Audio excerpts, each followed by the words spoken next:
And that was Eric. the Saturday night fake out. Yeah, Eric, you all were subjected to that video. Here we go again. Special appearance by Nico-chan. What's up, everybody? What do we got going on here? Hello, hello, hello. Yes, here we are again. Libations are making their way Yeah. onto the portable bar table. Happy Saturday evening.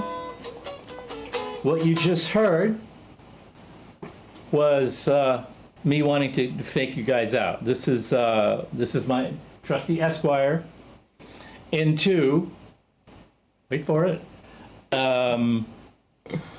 into a boost, into my concert. Multiple camera angles. Yeah, baby. Yeah, baby. Wow. Check it out. I made it all Production work. values through the roof. So this is my concert amp on the right, and Joe's super reverb on the left. And I was just playing through the concert amp into the power load with some new. Come on, make it work. Did it just stall? There it goes. It's kind of when it switches, it takes a little time to switch. Okay. All right. Michael Nielsen at the very last minute made Oxford 10 models, and yeah, we do have a little delay problem here. We do. Hopefully that will chill out here over the next few moments. The concert amp, the 64 concert amp, it's got Oxford 10s in it, and they're in really good condition because they never got really beat up.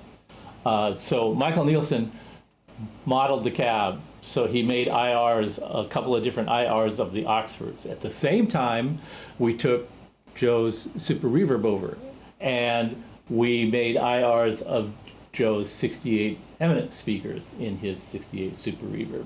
So CTS, did they become Eminence, or did the guy leave CTS and start Eminence? Like, how did that work? It's all foggy in my head. I believe that the founder of Eminence worked at CTS. Okay, that makes sense. Yeah. And like always, whenever I'm put upon to remember somebody's name, I blow it. Mr. Eminence. Yeah. So it'll come to me in a minute. Not Gary. It'll come to me shortly. Anyway, I'm going to consult the Google Oracle. Yeah, do that. While you're delivering a soliloquy. Yeah, and once you get the first name, then I'll be able to get the rest of the story together. You want to do that? I'll give you the first name and then we'll see if... Yeah. All right. Yeah, from there it'll be pretty straight ahead. At any rate, so the speakers that are in your Super, are those CTS or are those Eminence? Those are CTS. Those are the CTS speakers. Yeah. Okay. So they're the period speakers. They're the correct speakers for when it was in 80. Yep. Yeah. So what we wanted to do is we wanted to play both of the amps and A/B them and listen to how they're similar and how they're different. And I've been telling Joe that, and we've been discussing here, that my old Fender concert amp is not like a typical Fender. It's more of a rock and roll amp, even ahead of his time in terms of the vibe. Bob Galt, thank you very much. Somebody beat you to it. Two people beat you to it. No, I was being polite and waiting my turn. Oh, okay. It's all good. I'm not salty or anything. Yeah, and I should not have muffed that because he and I go way back. But he has handed the reins to the company off to somebody else and retired. So most of the people that I dealt with at Eminence have all retired. Gary Morrison, who was the main sales guy, and two technical guys. One, his name is Michael, whose name I can't remember. He left Eminence about 20 years ago. And then Tony, Tony, his name will come back to me in a minute. Naomi played guitar in a little band from Birmingham. One of the guys that we would talk to when we say, look, we want the speaker to be a little more of this, a little less of that, and he would go, yeah, I know what you're talking about, and he would deliver. He has left Eminence now, unfortunately. He's working for another speaker company on a consulting basis. He is not actually an employee of the speaker of that speaker manufacturing company. He consults with them and helps them with design projects and so on and so forth. Sassy Cat, it is a rind grater in this instance. Okay, continue. Yeah, Ryan Grader. I was playing around with the Esquire, and Thank you, Miko-chan. the other day, and I love playing that Mississippi Queen riff. And while I was getting the rig set up, and before I got the speaker models and the PLIR, I think I was just using one of the The Fanes, right? yeah, I think I was Fane using IR? the fat bottom Fane 412, and I made a little clip of it and sent it to Joe, and he lost his mind. And I said, you know what'd be cool is if we just start the show and I'll play that riff, and somebody will assume that it's the Les Paul or maybe the Junior that I'm playing. Yeah, and, Through- and certainly not a Fender amplifier. Through maybe the sort, you know. GPDI or something like that. Yeah, And, yeah. So I wanted to basically pull the rug out from everybody, and say, nah, it was the Esquire through the concert amp with its original Oxford speaker models, which are awesome sounding, and direct out of the PLIR into the console. So here's something worth asking. The reason we were late going on, well, there's a couple reasons, but one of the main reasons was we needed to load up these fresh IRs out of the oven into both, actually into the second PLIR. Yeah. And we did that at the last second and just made sure that they worked before we went live. Right. So here's the thing, is we haven't listened to it yet, but my Super Reverb behind me, I've been playing that amp a lot, and I beat the hell out of it. It's been on a ton of records with me, and I know the sound of that amp anywhere. I mean, Steve can vouch for me. I would think he had it switch over to the concert, and I would stop and go, wait a minute. That's my amp. That's my amp. Right? I feel like I can tell it anywhere. It's like, that's my child, you know? So then I hand him the guitar and he starts playing it, and it sounds exactly like him. Well, but the thing is that the IRs that Michael did, like, I feel like when we switch, we have 2 Super Reverb IRs loaded up and then 2 concert IRs loaded up. And when I'm playing through the IRs of my amplifier, it's freaky because I feel like it's my amp, which it should, like, duh, right? It's supposed to It's sound. crazy. It actually does what it's supposed to do. But my question to you is, because we didn't get a chance to talk about that yet, do you feel like you're playing like, oh yeah, those are my speakers? Oh, without a second thought. Okay. I'm just playing through the amp going, well, you know, let me qualify that statement a little bit.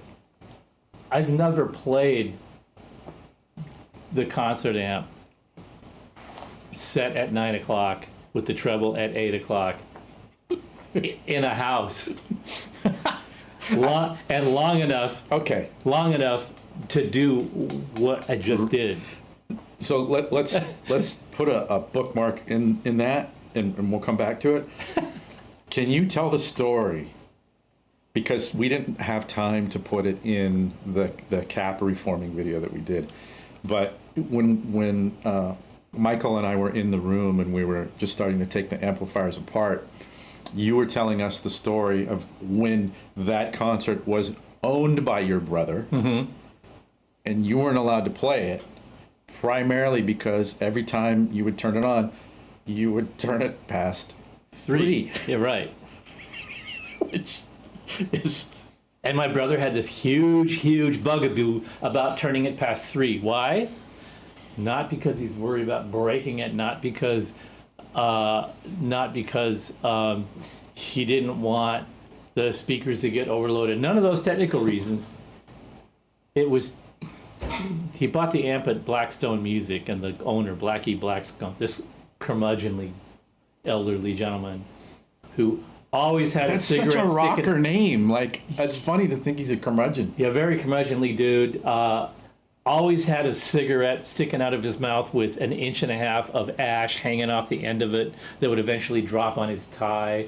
And, you know, he would sort of like mumble into his cigarette while he was talking to you. He wouldn't look you in the eye. He'd kind of look down, and his cigarette would chatter up and down, and then this big hunk of ash would fall off. And this is the guy, and this is the image of the guy telling my brother, now be sure and don't turn it past 3 o'clock, because you don't want to do that. Why not? Well, because it won't sound good. Because you're a stupid kid and I said so. Pretty much, because that's not what you do. It's Right. It's just all it'll sound bad, and you don't want to sound bad. Well, I remember when you He said didn't that say in the it shop. would. He didn't say it would make it distorted. He said it yeah. won't sound good. It's just like blustery. You're not supposed to do that. Yeah, you don't do It's that. like at Abbey Road, you know, you can't put that microphone up close to the bass drum. But you know, that puts another thing into perspective. And I've got a couple of things to add to that Capricorn video from a couple weeks ago that a couple of people predictably have responded to that video with their trope, you know, that's every bit as invalid as turning the amp past 3, but we'll get back to that. But That was the whole point of making that video, I think. But when we were making the Right. video and when we were going through the last little bits and pieces off camera, when we were comparing the Super to the concert, it was like, well, it's really funny that the concert, the Super is 68. So 4 years When we're later, visually comparing the two amps, Yeah. right? We have both chassis on the bench, and we're looking at them. and I'm saying, well, first of all, the Super has got a tube rectifier, which is an interesting forward development, because at that time switching to solid state rectifiers was like a development. It wasn't like we're doing this for the sound. It was we're doing this because this is the new technology. This is the evolution of the design, getting rid of that unreliable the 5AR4 and replacing it with those super reliable diodes. We weren't in the era of old was best yet. However, right? you have the original power transformer in it. It's got a rectifier tube in it, and it's got the cloth covered wire. Right. Just to clarify, my 68 has the cloth covered wire. Looking at his By 64, contrast, the 64 Concert has PVC coated wire on the power transformer. And then while we were looking at that, we noticed that there was two places on the chassis where Fender always did a chassis ground, a big solder blob where the wires off the power transformer ground directly to the chassis. Companies don't do that anymore because there's new safety configurations. But there's these two places where the wires off the transformer are soldered directly to the chassis, and they use a high power, high temperature, like 100-watt big. the thing you can never do at home. Yeah, like the your big regular mother of soldering iron. the kind of soldering iron, the kind of soldering iron you use to fix pipes with, you know. So the solder blobs on those solder locations were not smooth and round. Right. It wasn't factory. The power transformer had been changed. However, the date code on the power transformer is 1964, so it had been changed just before my brother bought it.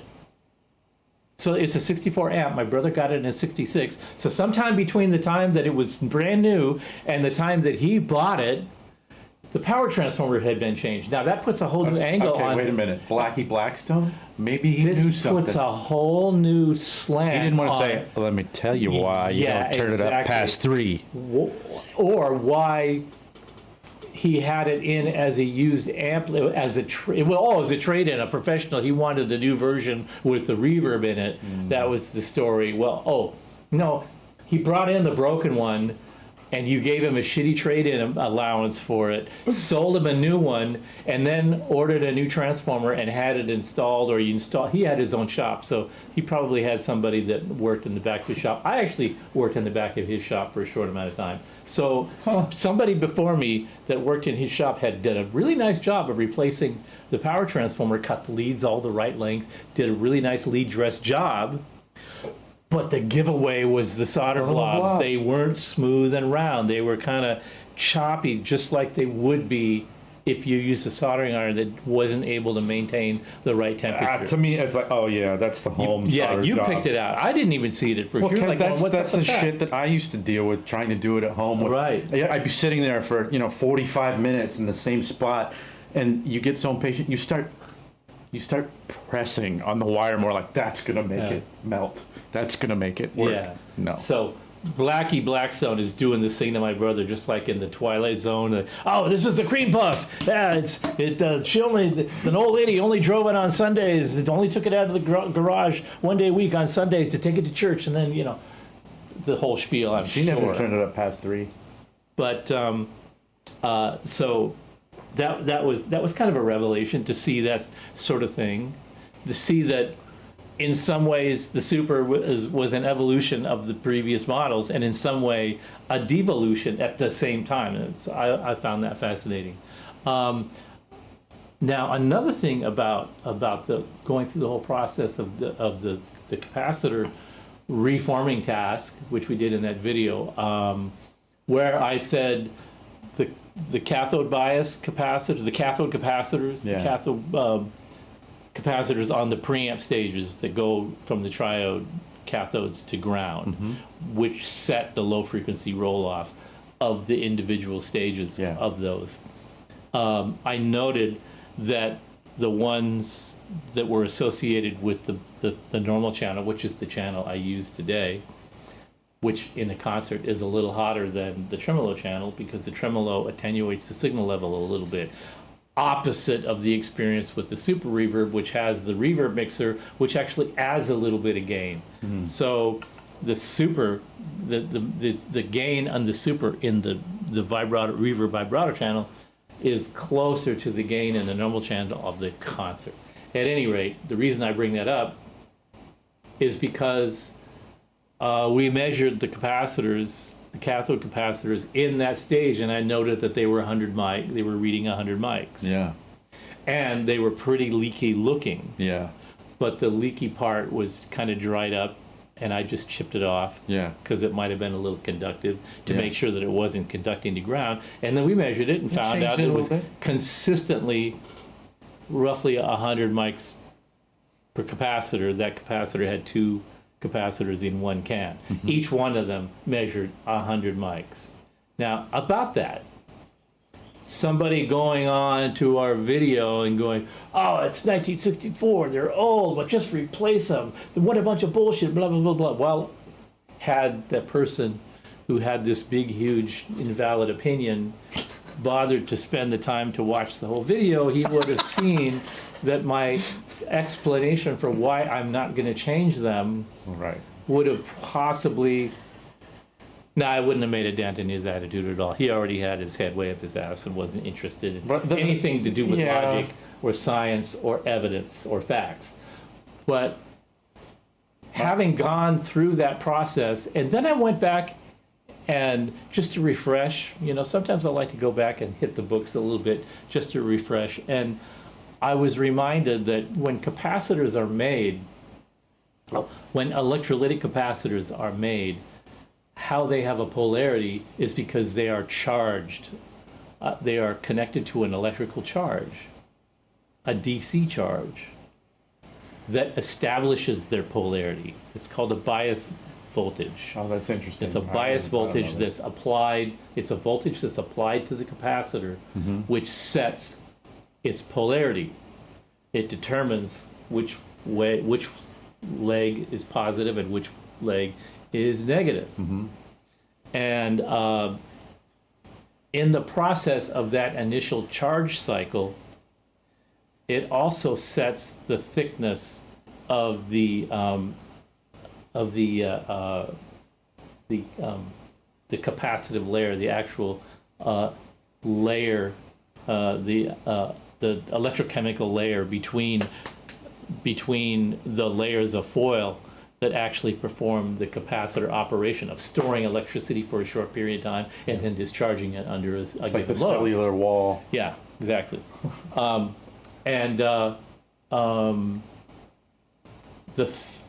The thickness of that wall is what determines the capacitance of the capacitor. Whoa. Now, Man, this is when cool. a capacitor ages, the electrolyte part of it, yeah, it dries out a little bit, but I mean, that isn't really, drying it isn't really what causes the capacitance to change. What causes it to change is the thickness of that layer. If it gets a little thinner, the capacitance goes. So when stuff is leaking out, right? Yeah. It's you're It's thinning losing it. a little Yeah. material in there. It's getting a little oxidized. Yeah. So that layer gets a little thinner, and consequently the capacitance goes up. The capacitor doesn't necessarily go bad, it just changes its behavior.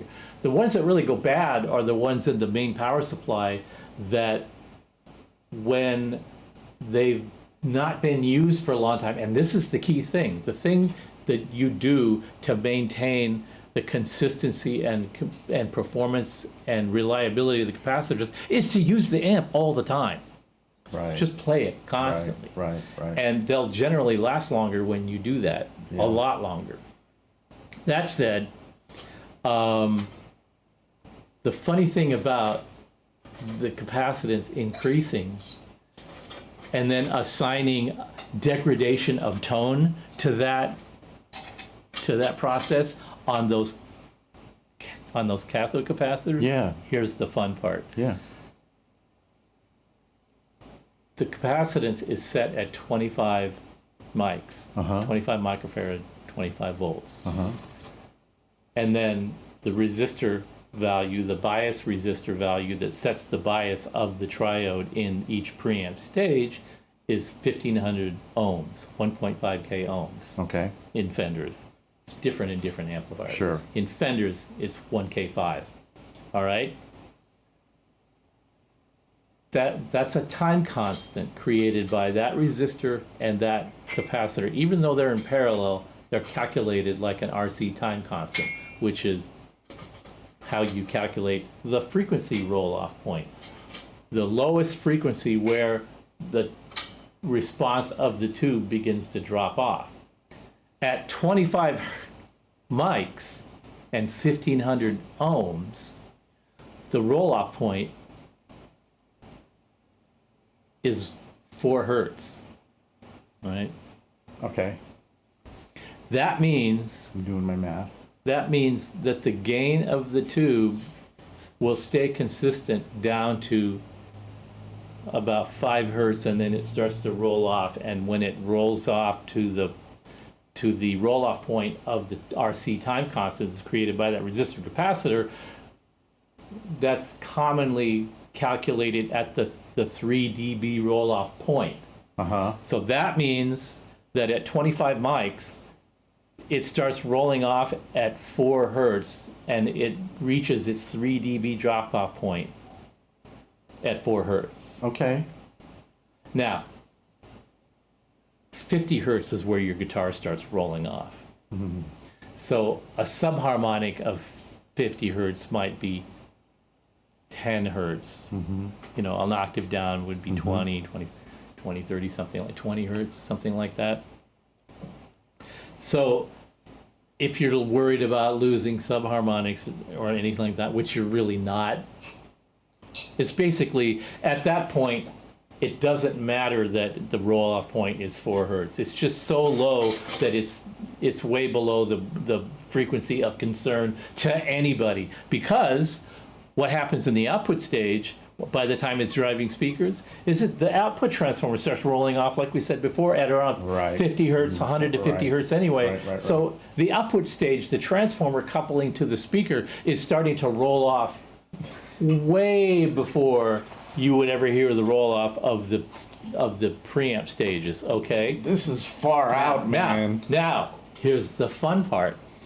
At 100 hertz, I'm already having fun. at 100 hertz, the roll-off is 1/4 the size of the roll-off at 25 mic, which is 1 hertz. Yes. 1 cycle per second. So the fact that that capacitor is changing its value, actually increasing the value, means the roll-off point is actually extending farther down into a frequency that you don't give a crap about anyway. Yeah. So as far as the gain stage is concerned, you're only using it in the range of 5 hertz, 5 kilohertz down to 50. If you have a tenor guitar or a drop D or plug a bass in there, then 30. You're still way above the roll-off point where either of those capacitors matter. So that's why I decided it wasn't necessary to bother replacing those caps, because you won't hear the difference. Well, you know what's ironic about that? Especially the way we're running these amps right now, which is damn near full tilt boogie, is you almost want more of a low-end roll-off kind of thing happening, because you know, otherwise it'll fart out on the speakers. Well, that's kind of a part of the Fender magic. Well, but here's the other fun thing, and this is true of plexis and you know, early JMPs and high watts and everything else, which is the preamp stages are designed to stay clean a lot longer than the output stage is capable of staying clean. Right, yeah. So the output stage is distorting, clipping, compressing, rolling off low end. The more you saturate it, the more you push the output stage, the more you saturate the output transformer, the faster the low frequency rolls off. Because it can't pass any more low frequencies because you've saturated the iron in that transformer. So the louder you play, the more irrelevant the low frequency roll off point of the first preamp stage becomes, because it can't reproduce it anyhow. And it can produce it even less as you turn it up. So again, it doesn't matter. The only time it matters is if you really care that it's an amp that you're regularly touring with, playing all the time, it's your trusty amp, that it's your workhorse amp. Yeah. It's your workhorse amp. You're not expecting it to be this pristine, like it played when it was brand new, blah, blah, blah. Yeah, well, you know, the one of the guys who kind of left the, angry comment, his thing was, obviously not listening to your rationale for not replacing things during the video. Because I remember he said something like, change all the damn caps and get that amp out there working on the road or something, which, in the video, that's exactly what you were saying. This is my amplifier. I'm not doing that with this amplifier. And I think it made it into the video. I remember I said something like, are you going on the road next week? You're like, well, if I am, it's not with this amp. So so it was baked into the video. It was a little bit of an Easter egg. I mean, I think it was like an hour and 3/4. So you would have had to watch the whole thing. And the same thing with the 5-watt 50 that I got. The transformers were in really good shape. I didn't even bother forming them, and the reason I didn't bother forming them. Oh my gosh. Special delivery. I'm going to tell you all about this in a second. And yes, the reason Jay, I didn't bother forming them is because it had already been operating by the previous owner before he sold it, checked it to make sure it was working well, and sent it to a tech and had it checked out. And that tech was going to, I'm going to recap it. And I'm like, no. When I got it, I checked the caps and they were fine. And given the kind of use it gets here, which consequently is probably, when we do fire them up, what's the first thing we do? We just turn them all up and bash on them. And never even a thought for, is it going to blow up? And if it does, what happens? What do I do? Well, what I do is I go, we've got 300 power stations to ship this week, so I'm going to do that, and then I'm going to spend the weekend in a stupor somewhere somewhere. And then I'm going to spend the following week doing the work to finish the GPDI that I've been neglecting because of said workload and stupor. And then if I get to the point where my brain just won't function in the design department anymore, I'll go, I got to do something with my hands. Maybe I'll open up the Hi-Watt and see what I did. It's probably a screen resistor and that's all I need to do, or a tube. And if that's all it is, that's all it's going to get. And it's going to go back on. I'm just going to keep playing it. Hey, I was just at the dentist last week. I had some dental work done over the past few weeks. Part of the reason one of the shows got canceled was because I had a filling fall out. And that led to a whole bunch of stuff, which ended up in an extraction. And in the whole process, I talked to 3 different people. I got 3 different opinions. It should come out. You should just crown it. We could probably save it. Blah blah blah blah blah blah blah. You should get a bone. You should get a bone graft in case you want to do an implant. And blah blah. And under what circumstances do I want to do that? So I heard from 3 different people. 3 different things. Everything that each of those experts had to say had a valid point in the plus column and one in the negative column. And then it was up to me to decide what I wanted to do with that information. And it's the same Thank you. with repairs. You consult with the customer, you understand the circumstances of the amplifier's use, Or your mouth. and the intended use that the customer wants to put to it, and all these different factors, and then you proceed with the program. If you're ignoring all of that and just replacing all the capacitors because, hey, and especially if somebody's telling you that you need to do that when the amplifier is only 10 years old, just run the other direction.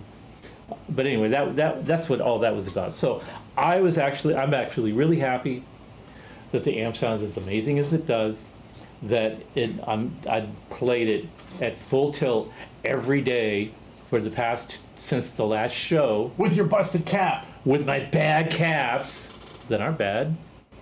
And it's just thrilling me to play. And what's thrilling about it is the more I do that, the more I'm reminded and the idea reinforced, which was that my introduction to Fender was different than a lot of other people's. And that kind of went hand in hand with way different than mine.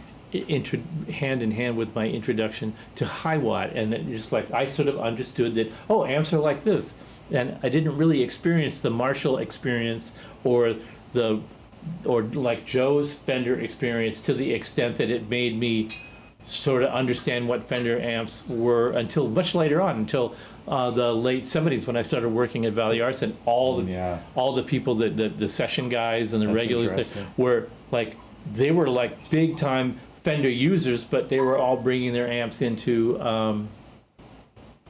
the shop to get the mod, the fat mod, the gain mod. I just want to answer this question. Bush Prowler asking about if it's the new GPDI. Yes.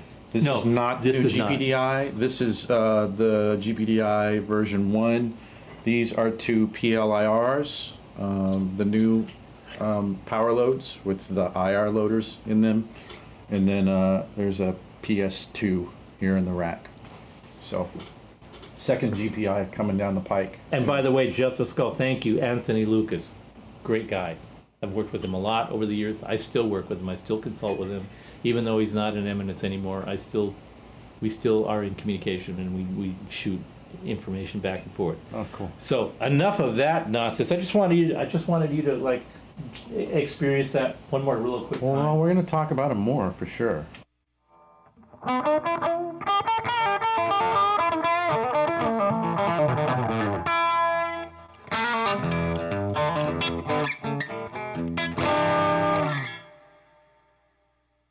That's with the boost off. We'll dig into that. We'll get way into it more. The much more important topic that we need to cover right now is what Nika-chan just convoluted. I'm not even sure what this is exactly. I have an idea. And I'm Well, I think we're going to have to taste it to find out what it is. Cheers. Cheers. Happy Saturday.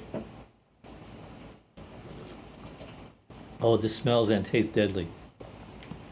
Whoa. Ah, Whoa. Okay. I know what this is. I know what it is. I only know what it is because I know what you like, and it tastes like something that That you hate and I like. not that I hate it. It's a totally different. It's wonderful, by the way. Do you like it? Yeah. So you explain what it is. Okay, so I got this recipe, Nico-chan. I don't know if you followed it to the exact. I don't know what you had going on over there, but I'm on the Lafroig, the Friends of Lafroig mailing list, and they sent out a month and a half ago these different kind of cocktail-y recipes with Lafroig being an ingredient. And you know, my typical reaction to single malts, in particular Islay scotches, being an ingredient in a cocktail, is it's kind of ridiculous actually, because like Lafroig or any Islay, like it kind of demands all of your attention. So it's strange to think about combining it with anything else. But this recipe in particular, I just thought this just looks too bizarre to not leave it unsampled, right? So what it is it's a Lafroig espresso martini. And if the recipe is what I remember reading, it was Lafroig 10, espresso, and then some sort of like agave or honey or something. Did I get that right? Yeah. Also the ginger juice. Oh, ginger juice is in there. Lafroig Cafe Island. Uh-huh. The name of the here. You wrote it down? Yeah. You're so much cooler than I am. I just took a screenshot. Lafroig Cafe Islay. Lafroig Cafe Islay. Island. This is Islay. Yeah. Islay? Yeah, Islay. Lafroig, ginger juice, espresso, and 50 milliliters of Lafroig 10, 10 milliliters of ginger juice, 35 milliliters of espresso for you at home taking notes, and 15 milliliters of some kind of simple syrup. And I think for our purposes, we usually use syrup, but I use maple syrup Ah. instead. Man, it's weird. And Have you had one? Did you have it yet? I made a different one. But ginger juice, Uh-huh. that means this fresh ginger grained it and then squeezed it, but I thought it was too strong. So Oh. instead I use a ginger beer. Oh, okay. Ooh. Okay. So some ginger beer action in there. I got espresso martini. Vodka, espresso, coffee liquor, and orange liquor, Yeah. and then a little bit of sugar. Now, what gin did you use? Gin, I didn't use gin. You didn't use gin. Yeah, So, okay. vodka. Oh, okay. Yeah. So it's a vodka martini. It's With the espresso. espresso martini, and all the espresso martini not using gin. So what's weird to me about this whole thing, like, and again, I don't know squat about martinis, but like, okay, it's in a martini glass. Mm-hmm. That's about all there is to do with a martini with this, like, right? Yeah. I mean, That's it. it's an Islay whiskey and some espresso. I mean, it's interesting. I'm super glad that we tried it. Thank you so much for making one. Hey, like you're getting a handoff, dude. Ooh. Yeah, try the espresso martini with vodka, espresso. Oh, and Nico-chan's trying the Lafroig. Oh. Now this is Yeah, scotch. It's weird. Yeah, I mean, so you know, I'm one of those people who hate cilantro Yeah. because it just dominates everything. oh, that's good. And Islay and anything is just gonna dominate everything. You're like, you know what I mean? Yeah. Which I love it on its own. That's kind of the point of having it. But Well, I made a batch of espresso so we could try it in a few different things. One Oh, of them cool. being one of my creations that we'll drag out later. It's not on our list right now, but okay, we're gonna get to that's it. fine because I was hungover a little bit this morning. Oh, really? Yeah. I was hanging with some friends last night. I've It had was a to. pizza and tequila night. Oh, sweet. You know, I've had to like dial it back because of the dental work, and so I had to basically I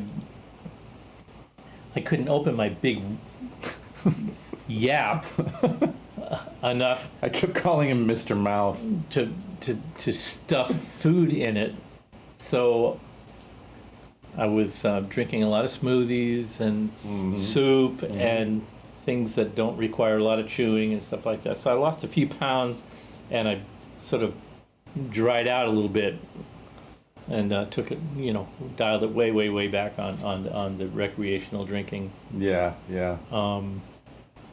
But it's just been a crazy busy. Yeah, I mean, I don't have alcohol at home.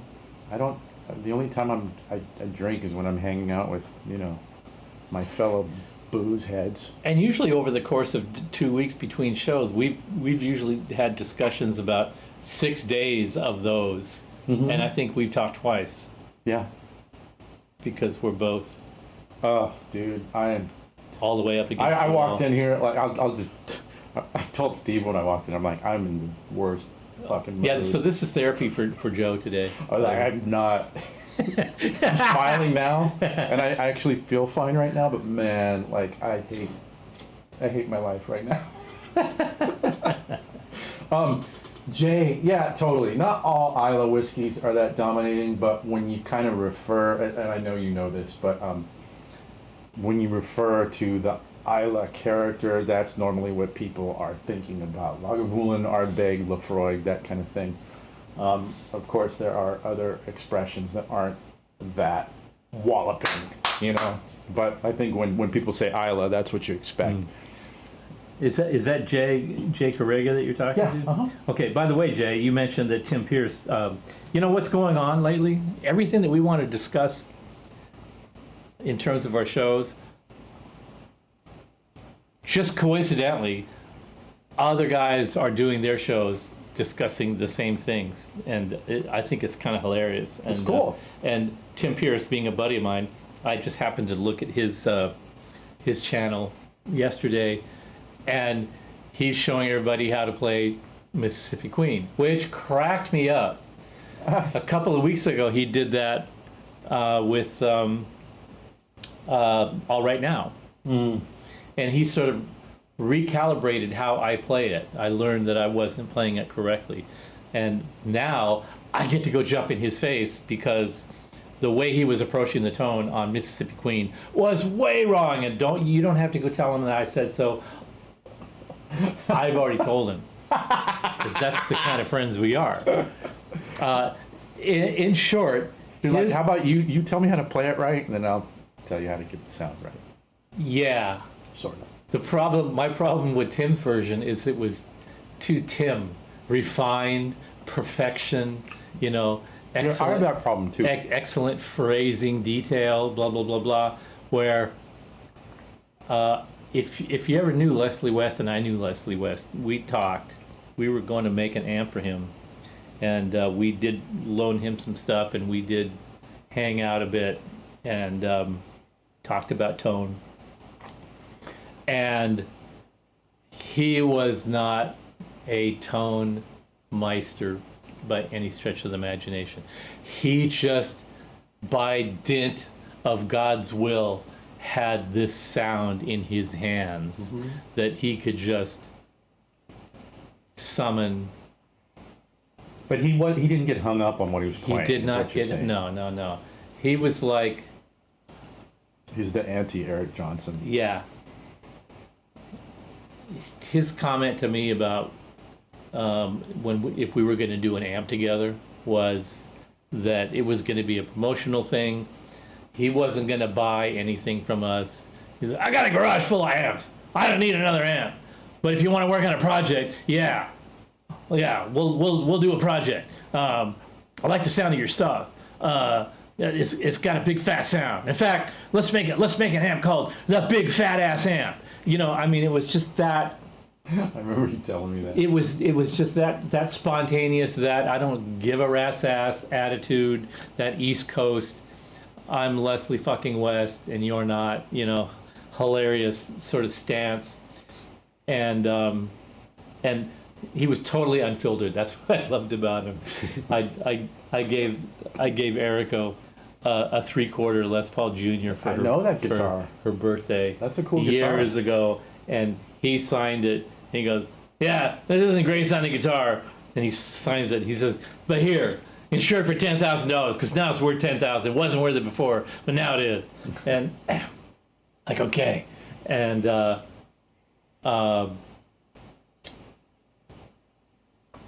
then he proceeded to take a bunch of Pitbull amps and go to the House of Blues and totally fucking destroy the place. And he would have done it if they weren't Pitbulls. But the fact that he had rows of Pitbulls behind him while he was just leveling the late great Hollywood House of Blues was just another intensified form of Beatlemania for me and my wife. And in fact, her mascara was just running down her face as she was crying, holding her signed copy of Mountain that he had just autographed. Okay. She's up in the balcony. The seats are perfect. The sound is perfect, and he's just slaying. It was so awesome. Wow. But I digress. If you look at the video, there's a great video. But if you look at his live videos, there's a bunch of terrible ones, but there's a couple of good ones where he's got the Sun amps with the 215 cabs with the JBLs. They should suck sideways. And all he talks about his gear the same way Richie Blackmore talks about his 200-watt Marshalls. Oh yeah, they were 200-watt amps, but Jim Marshall made 400-watt amps out of them. Well, that's him totally talking out of his ass. Because first of all, Jim Marshall wasn't a tech, and Jim Marshall didn't change. He didn't change a screw in an amplifier, let alone a resistor or a capacitor, or any other part. But and there was no Marshall Major that was 400 watts. 400 watts. There was a Marshall Major. There was two versions of it, and yeah. They weren't made more powerful. There was none of that was going on. And whatever pedal he was using weren't pushing the amp to the edge of extinction. That's just all kind of garbage. And Leslie West sort of did the same thing. Yeah, you take a pedal and you push the amp until it's just shooting parts out of it. And I'm like, no. You have these big loud amps, and if you look at behind him, there's 3 Sun 2000Ss, which are, we'll get into what they are in a sec, but they're there was a 200S and 2000S, and there was, I don't know. I've never even played 100S, one of those things. But Any Sun ever. basically the Sun amps were of two varieties. They were of the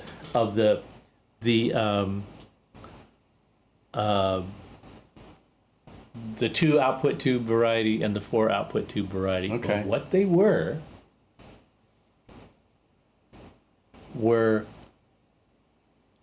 Dynaco power amplifiers stuck on a chassis with a Princeton preamp in front of it.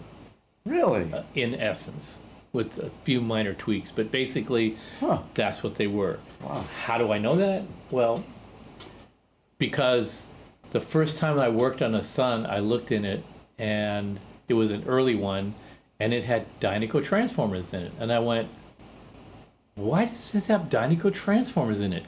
He didn't. When I was in high school, I made Dynaco tube kits for myself and for my friends in high school for our stereo. Yeah, right. And I kind of evangelized everybody in my high school that was interested in stereo gear that, get a Dynakit. Go get a Dynaco. In fact, better yet, get a Dynakit. because you can buy the kit for less, Yeah. and I'll build it for you for practice, because I built one for myself. Here, Yeah. I'll show you too. It's really nice inside. I followed all the instructions, Yeah. and I did a really good job of it. I'll do the same thing for you. And You were just an eager beaver. I just wanted to do it. So Yeah. what I did was, like, the difference in the cost between the kit and the assembled version, I found a number in between the kit version and the assembled version, and said, I'll charge you that, Oh. half the difference between the two. Yeah. And you'll get a hand-wired one that's really done nicely, and you'll save some money. Yeah. And I had a few takers, so I built a few of those. Oh. So the first time I opened a Sun, I was just like, somebody else did the same thing. I got the idea when I first started trying to make a guitar amp, was I would take the Dynaco power amp and I would put a twin, one channel of a twin, the non-reverb channel, the normal channel of a twin, which is the same as the normal channel in your Super Reverb, by the way, in front of the Dynaco amp, and then I made a cabinet, put a couple of 15s in it, and I had a guitar amp. Ooh. Well, I saw that somebody else had that same idea, only they made a real company out of it. Yeah. Yeah. And they got amps to Hendrix, and they got amps to The Who, and they got amps to Leslie West, and a whole bunch of other people. Awesome. So I just felt like I had sort of a kinship with whoever it was that was behind this Sun stuff in Beaverton, Oregon, which was That's where they're from? a couple of hours south of Seattle. You know, so my- it was all this my, Northwest sort of thing, which was a lot of fun. I remember finding out about Sun. I think it was in the very first Jimi Hendrix biography that was ever on the market. It was called, I think it was "Excuse Me While I Kiss the Sky," written by this guy named David Henderson. And it talked about Jimmy getting the Sun endorsement, and just the book kind of harped on, or I don't know, maybe you just said it once, that they were really unreliable, and that, you know, kind of everybody in the camp were always annoyed with these amplifiers. I don't know if that was ever the case, but in my 13-year-old head, I just wrote them off, like, okay, well, they didn't really work for Jimmy. I don't really need to pay attention to those. And they weren't Jimmy's iconic thing either. But I think we were checking out a clip last year of Jimmy playing at it was in Northridge, right over here. What was it called? The something, one of those something pop festivals in 1969. And I think the backline was nothing but silver-faced Fenders and Sun. Yeah. Like, not a typical Hendrix thing in sight. And Yeah. he just fucking laid waste. Yeah. And it sounded, Totally fine. yeah. Yeah. Well, what was, Because it's what you're talking about Leslie doing. well, what was going on at the time was the people that were working on Hendrix amps. There was a place on the West Coast and a place on the East Coast. Were they that- putting the touring circuit in? all Yeah, of them? exactly. Yeah. And the effort was focused on making the amps more reliable and louder and cleaner. Not more overdriven or more saturated More or more haunting this. mids. Yeah. Haunting mids. That gets me every We weren't time. there yet. Ah, no, nowhere weren't near the there. haunting mids. They're like, can we make it through a gig without shit dying on Yeah. us? Like, Yeah. can we do that? And 2 gigs in a row. That's all I'm asking. And jury rigging a Marshall to make it reliable was an effort. Meanwhile, there's this guy in Beaverton, Oregon going, I got the solution. We just use this basically really reliable, conservatively operated 60-watt power amp module that uses a pair of 6550s, and it puts out 60 watts. And if we want more power, we'll use 4 power tubes and put bigger transformers in them and make it more powerful. Okay, but so you tell me. And the same with Fender. Fender was trying to figure out how to make them louder and cleaner, and then make speakers that would handle the additional louder, cleaner power. But Steve, I want to know what you have to say, and everybody in the peanut gallery chime in too, because I don't know. Am I wrong? Like, what's the reliability characteristic of Sons, and why were they an issue with the Hendrix camp? I think the only reason they were an issue with Hendrix Camp is that they didn't sonically do what the Marshalls So did. you think that Yeah, that's their it. issue, the reason, by 1970 comes around again, it's all Marshall backline, is because Because a bunch of guys sonically, bunch of guys wearing leisure suits and white bucks coming to backstage at Hendrix soundcheck, trying to shove some shit upon him and giving him bullet points where he's just like going, "Get these squares fucking away from me." That's probably a lot more to do with it than, "Hey, but you guys like, we grok what you're trying to accomplish, and these amplifiers will help you get there." do you, like, I'm trying to recall, he had to have talked about it in some interviews, but I can't recall anything where Jimmy was really on record talking about his amplifiers, saying this is why I love this and this is why I don't. I know for obvious reasons, like before he went to England, he was using Fender Twins because it's the loudest damn thing he could get hold of, and then he went across the pond, and then, we got what these. can I get? Oh, okay, that's the big loud thing here. We'll use Marshalls. But I never heard him talk about it like in any sort of technical terms. If you remember anything, Well, or there was if an anybody out there there was an remembers interview with anything? Hendrix where Uh-huh. he said that I use a combination of Sound City amps and Marshall amps to get for reliability. So was this and a 67 good, and a good -ish? blend of sound, 67, 68. Yeah. Yeah. And that was about as far as the quote went. And then Sound City's done as a company, so then they can drop off. So if you blow them up, like, well, can we get another Sound City? Well, no. Okay, then just buy another Marshall or whatever, right? Well, Sound City's made it into the late 70s before they finally crashed and burned. But it just gets so convoluted to even talk about it. The bottom line was that the Sun amps were actually very well executed and built. Steven's saying he never had any major issues with Yeah, his. you wouldn't, because you just wouldn't. Yeah. And regardless of what the design concept was or the design parameters, Steve Lark, you mentioned the ultralinear transformers get a bad rap. The ultralinear design gets a bad rap because, like with a lot of designs, an inelegantly executed design done by a company with any kind of credibility can get a bad rap because their vision of how it should work and how it should sound didn't land on people with ears very well. Okay. And what he's talking about ultralinear, the ultralinear design was a concept to extract more linear performance out of a transformer coupled tube amplifier than had previously existed. Ultra, man. It came at a cost, and the cost was power output. And the actual discussion, the parameters of the discussion are, what's more important? Sonic integrity, sonic quality, power output, Loud. Yeah. power output or reliability. Yeah. You Yeah. weigh all these things. Well, Yeah. how well it performs should be at the top.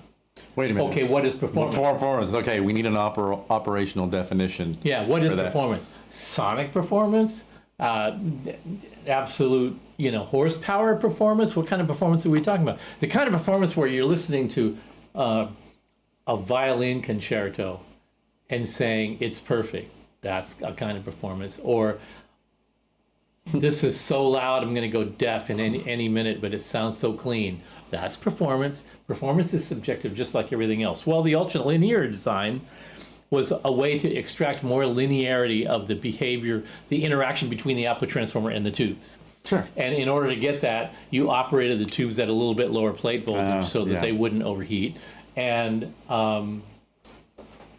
but you You also gotta tune the whole beast. yeah, Get but with you the also program. because of that you also got more power supply ripple, which means you had to use more power supply filter capacitance to eliminate some of that ripple. You add more capacitors, you stiffen the behavior, of the amp, and then all of a sudden it doesn't sound quite as organic. Everything comes with a cost. We always said, And it's not for a every- squish machine. For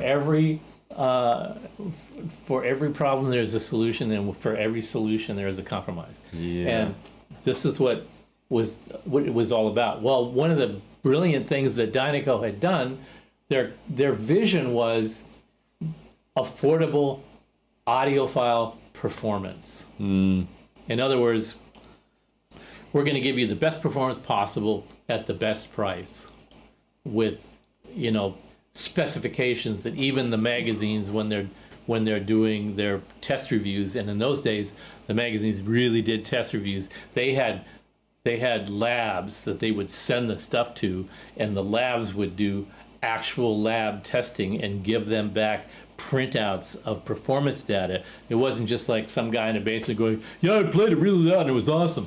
Yeah, but then later on you find out guitar players don't give a shit about that. That's right.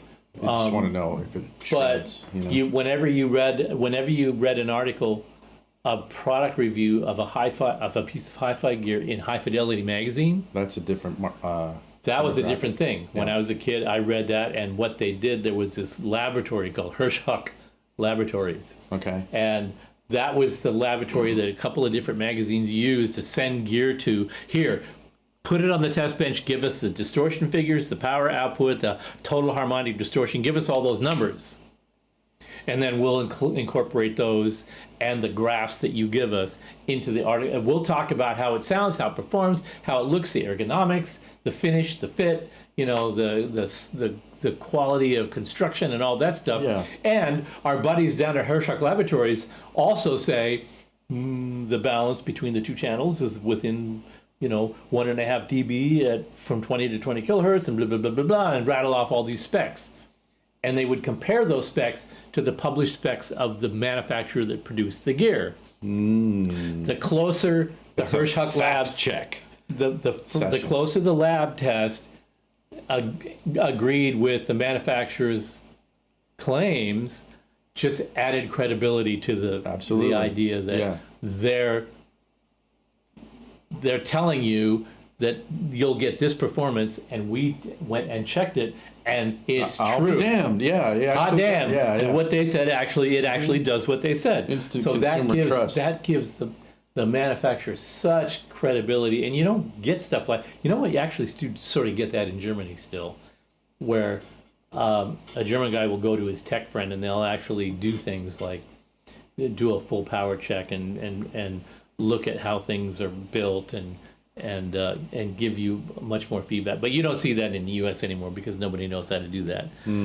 However, the ultralinear thing had a little moment in the sun before solid state stuff basically took over, and tube hi-fi gear was sort of relegated to the garage until it became popular again. But one of the interesting things that For the Dynaco type did, of nonlinear characteristics that it would impart on the sound. well, yeah, but what Dynaco did was they cathode biased the 6550s. They took the attitude that, hey, we're not running the tubes at maximum performance anyway, so why don't we just cathode bias them instead of grid bias them? They'll conduct a little more continuous current that way, but will eliminate the crossover distortion that occurs when you get out of the Class A operating region of the amplifier into the Class AB operating region. There's this little transition point where the transition from Class A to the Class AB operating mode causes this little dip in the size of a sine wave that is called crossover distortion, and it can impart a little bit of a harsh sort of quality into a tube amp. Depending on how much of it exists in an amp that's intended to be dirty, it gives it a nice sort of edgy, sort of punchy sound. In an amp that's supposed to be super clean and fat and clear, it can be a little fizzy. So there are times when you want crossover distortion, and there are times that you don't. And by cathode biasing the pair of 6550s in the Dynaco design, using a very good quality output transformer and running it ultra linear, they could run the tube in a more conservative power band and get more performance out of it and eliminate crossover distortion all in one shot. So it was actually an elegantly simple design, and it was very popular and it sounded great, and I have them in my home stereo and they sound wonderful. And that was the power plant of the original Sun amplifiers, and they sounded really good. And that's why they actually more bass players use them than guitar players, because they make great bass amps. Yeah. So those came along when Hendrix was still trying to like get more clean power, overcoming bad PA systems and all of that stuff. And then the thing about Marshalls being, putting master volumes on them and getting the preamps to distort before the power amps, which is what they weren't doing before. The preamps were distorting after the power amps.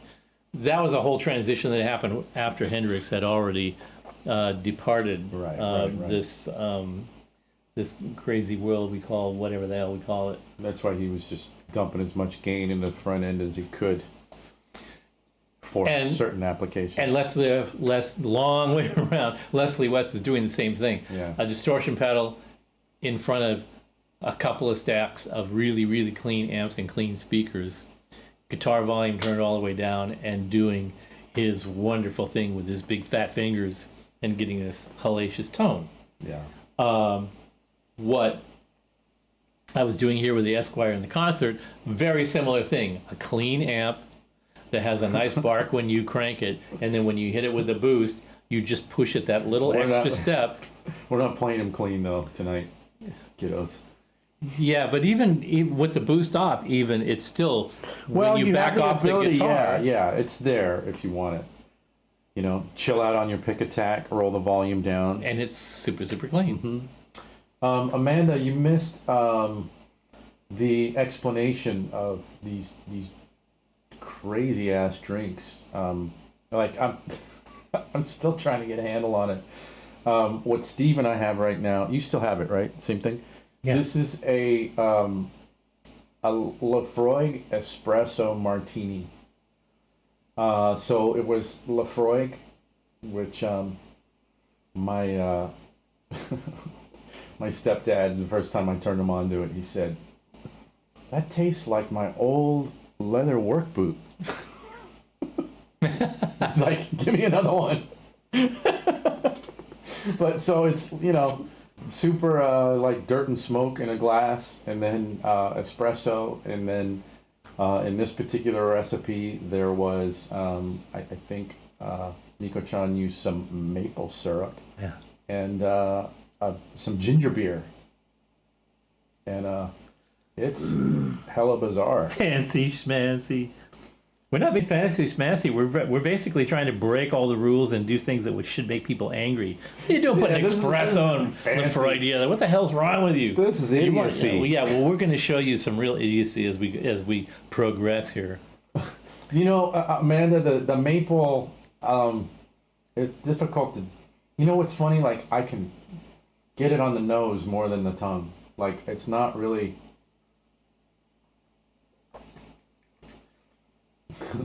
This is Isla Scotch with espresso to me. The other stuff kind of gets buried. Steve, is there a chassis number on the PS100? And where would it be?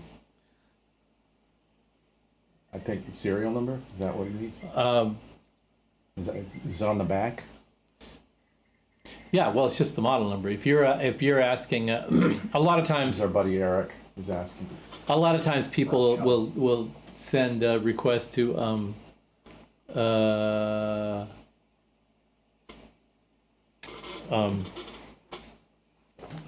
tech support, and they'll usually say, I got a pit bull and there's no sound. What do you think is wrong? I think you have a pit bull that has no sound. We don't know which pit bull it is because there were 6 of them. And we don't know when it was made because we've been making them for 30 years. So help us out. Give us the chassis model number. We'll ask for the chassis model number and the serial number. What we're saying is, look on the back of the chassis and give us the model number printed on the back of the chassis and the serial number, not just the serial number, because a lot of times what people will do, they'll give us the last 4 digits of the serial number. Well, the whole serial number tells us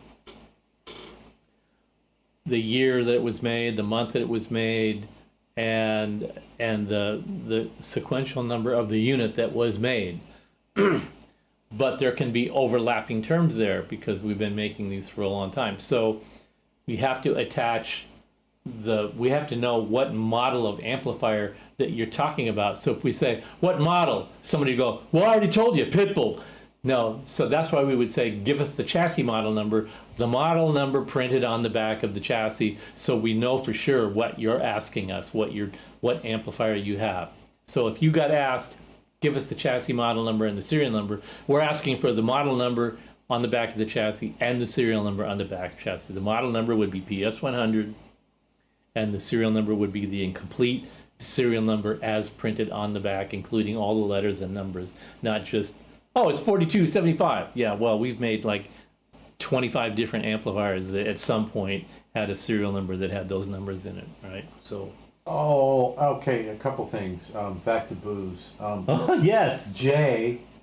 A Jack Daniel's single barrel. I'm actually interested in that. I wonder how that is.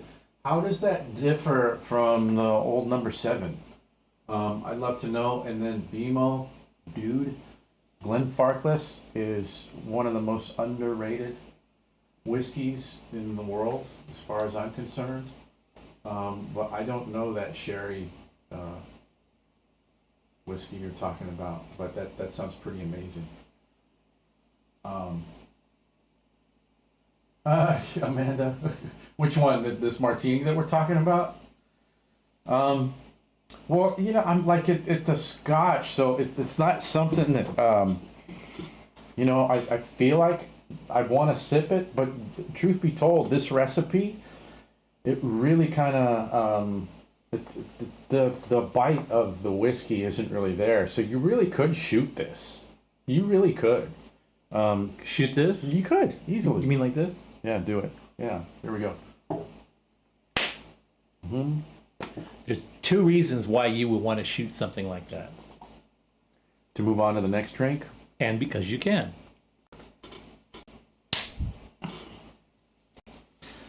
Yep, Now, we're drinking up.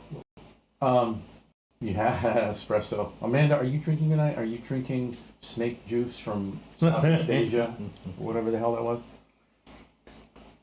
Dun, dun, dun. Thank you. Thank you. Thank you. Thank you.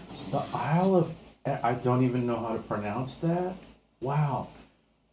Yeah, I don't know anything about that. I'm curious.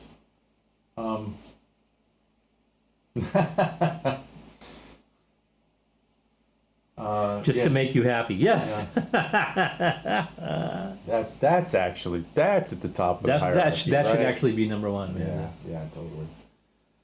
And by the way, Amanda, I didn't mean to not give you a heads up. Hey. Oh, did she chime in? I hate you guys come in and you say, "Hey, what's up?" and then we're in the middle of talking. Well, one thing I finally got my act together Which is and did rude. was, see, I have a monitor over here that's too far away for me to see the chat, and I have a monitor there that's too far away from me to see the chat, and Joe's got his monitor over there that's too far away for me to see the chat. I've managed to pick a position where I'm in control of everything, but I can't see fuck all. So, well, the way you set everything up, like I can't get to my computer now because we're way back here. Like it's kind of weird tonight. Well, I told you to bring an extension so you could bring the computer closer. You never said that. I did. You never said that. Anyway, so Let's fight about so somebody suggested, why don't you just get it on your? So yeah, I have it on my phone, so now I can see the chat, and I can see all you lovely people here and the things that you're saying, and I can give you all shout outs. Wayne Tone Seeker as I built an ultralinear mini Marshall Major modded greatly. What would that? What the hell would that even be? I mean, talk about going down a fucking rat hole. There are so many ways that you could go right or wrong in that, and I encourage anybody who has the will and the patience to go down a rabbit hole and get yourself a righteous shock every once in a while and learn things and absorb things. That's the way to do it. There's so many resources that you can draw on, that you can Google your way out of a righteous mess, which is lots of fun. And a few years ago, we had a server failure, a very serious server crash that destroyed a lot of data. And we had component specs for all the parts that we use, and we had serial number records, that most of which were recovered, but there's a few missing links here and there, and all kinds of data. And I was really concerned that we had lost so much production data that we had stored on our server for all the parts that we use for different models and stuff like that. And as it turned out, it's so much easier for me to just Google the part number. You didn't need that whole database? I didn't need it water. all. We were just like storing copies of stuff that's available on the internet, so I don't even store it anymore. Yeah. Because if I do store it, oh, there's the specs for the pot that we use in the blah blah blah model, blah blah blah blah blah blah blah, and I would download that PDF and store it in our database, so we would have easy access to it. Turns out, anytime I want to look at it, it's so much faster and easier to get it off of Google again than it is to go in our own database, that I don't even use that anymore. The stuff that's really critical, that's our proprietary parts and specifications and chassis drawings and stuff like that, they all go in our Dropbox database now, so it's all backed up. That's awesome. And Oh we man, never have to thank worry you for about the information on that whiskey. I still don't know anything about it, but non-chill filtered, natural color sounds great to me. I'll definitely look into that. Hey, Dude, Scott. Rick, you bought a Deliverance too. Which Hey, John one did you Pearson, get? thank you. I want to know which Deliverance 2 Rick bought. Did you get the 60 or the 120? Who? Where is he? Rick Vieira, I believe is how. Rick Vieira. I bought a Deliverance 2. A Deliverance 2. Which one? 60 or 120? That's what I just said. I heard you. I'm repeating it. Inquiring Okay, minds you ready? wanna You ready? know. On 3, 1, 2, 3. Which one, dude? A banjo Deliverance. Oh, come on. Yeah. All right. Go pay somebody to write you material if it's going to be that bad. No, I like that one. And actually. hey, it's High five, Joshua. it's loving snark. Okay. He might not like it, but I do. Okay, the Jack single barrel. It's much different. Okay. Oh, Scott Brockway wants to get deep on the 100S and 200S. That's all. Like I don't know anything about them. So. All right. Well, You ready? You ready? You ready to roll? I'm always ready. Okay. Whenever somebody wants to throw down on tech shit, you bet, baby. Let's see. Right on, Rick. The 60. Oh, I'm gonna wind up with one of my own sooner than later, and I think I'm leaning towards the 60 myself. I have a 120 at home right now. I mean, you know, they're both incredible, but the 60 might be singing my song just a little bit more.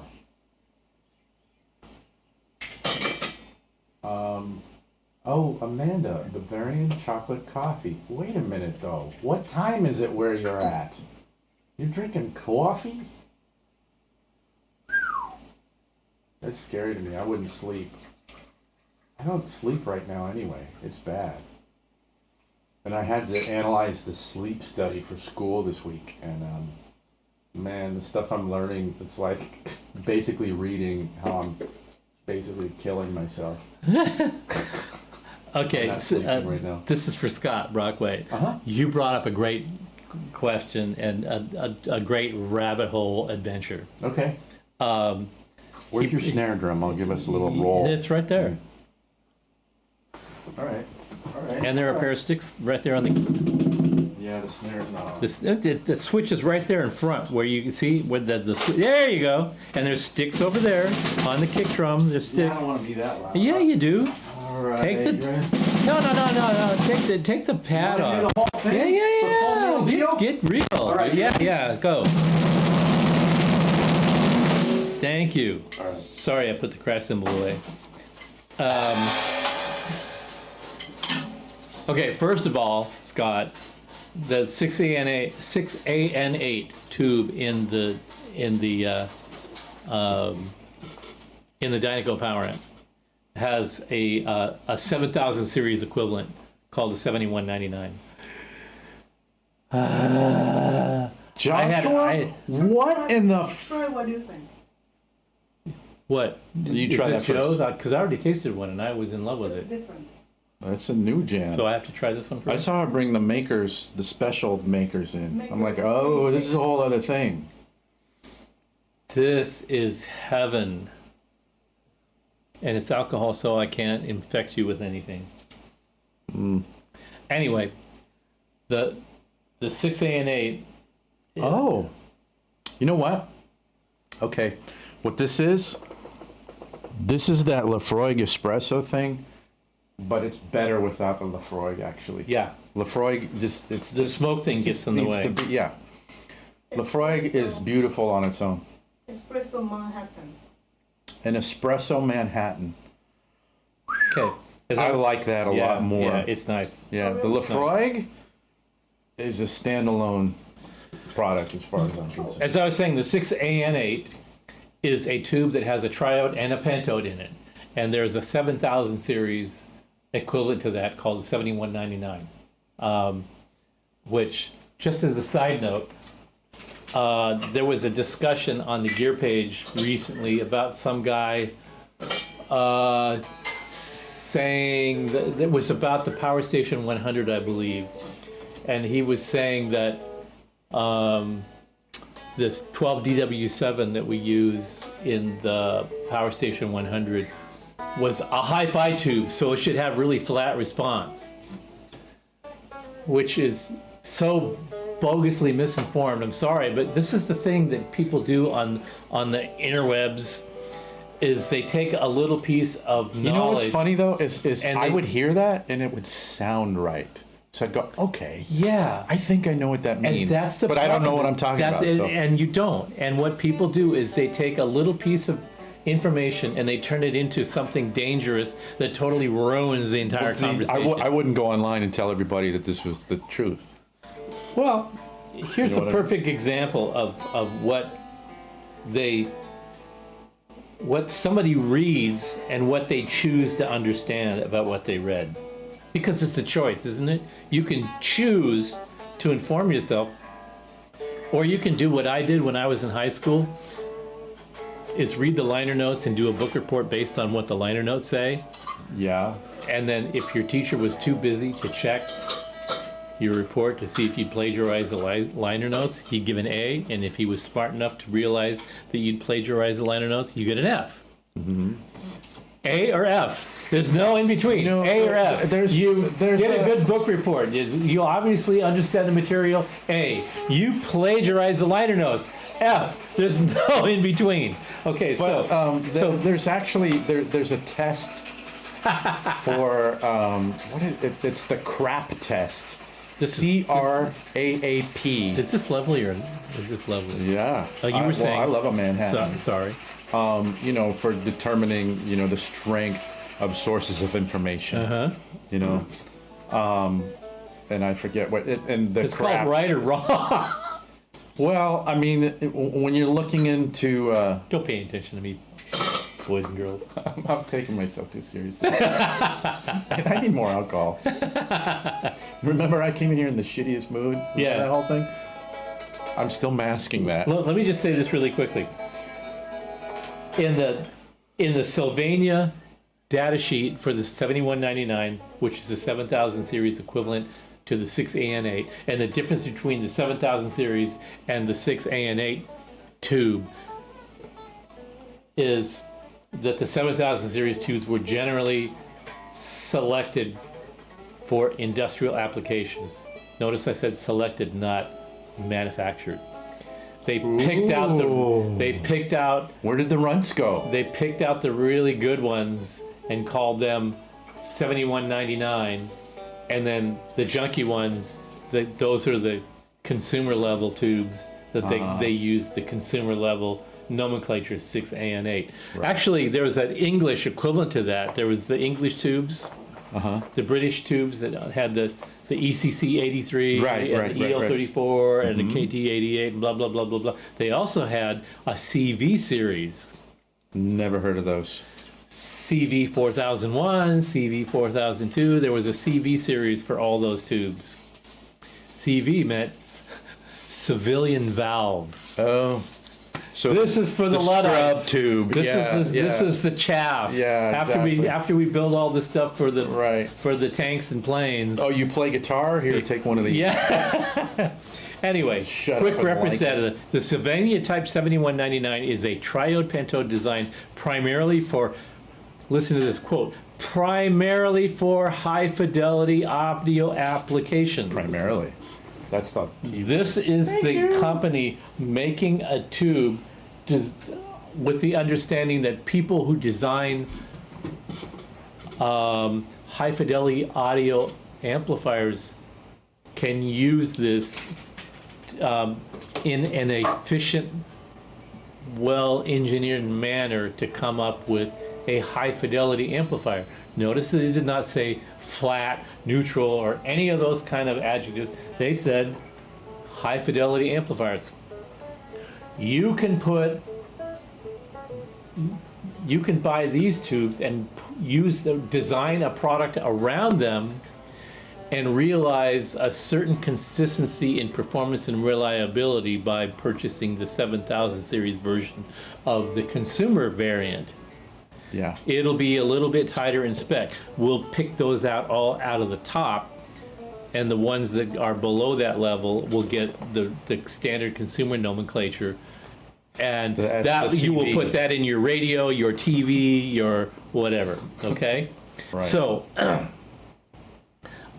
what that tube is it's a pentode, which is a very high gain amplifier stage that's used in the input stage to give you lots of gain and a very linear response, which will then drive the phase inverter portion of the amplifier, which is a triode. And in the triode application of the tube in that Dynaco design, it uses a cathodiene phase inverter, just like we use in a lot of our amplifiers, to get a very the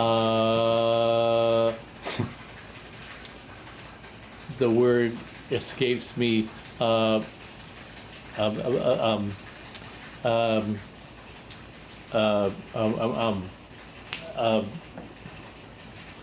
the top half of the wave is equal to the bottom half of the wave.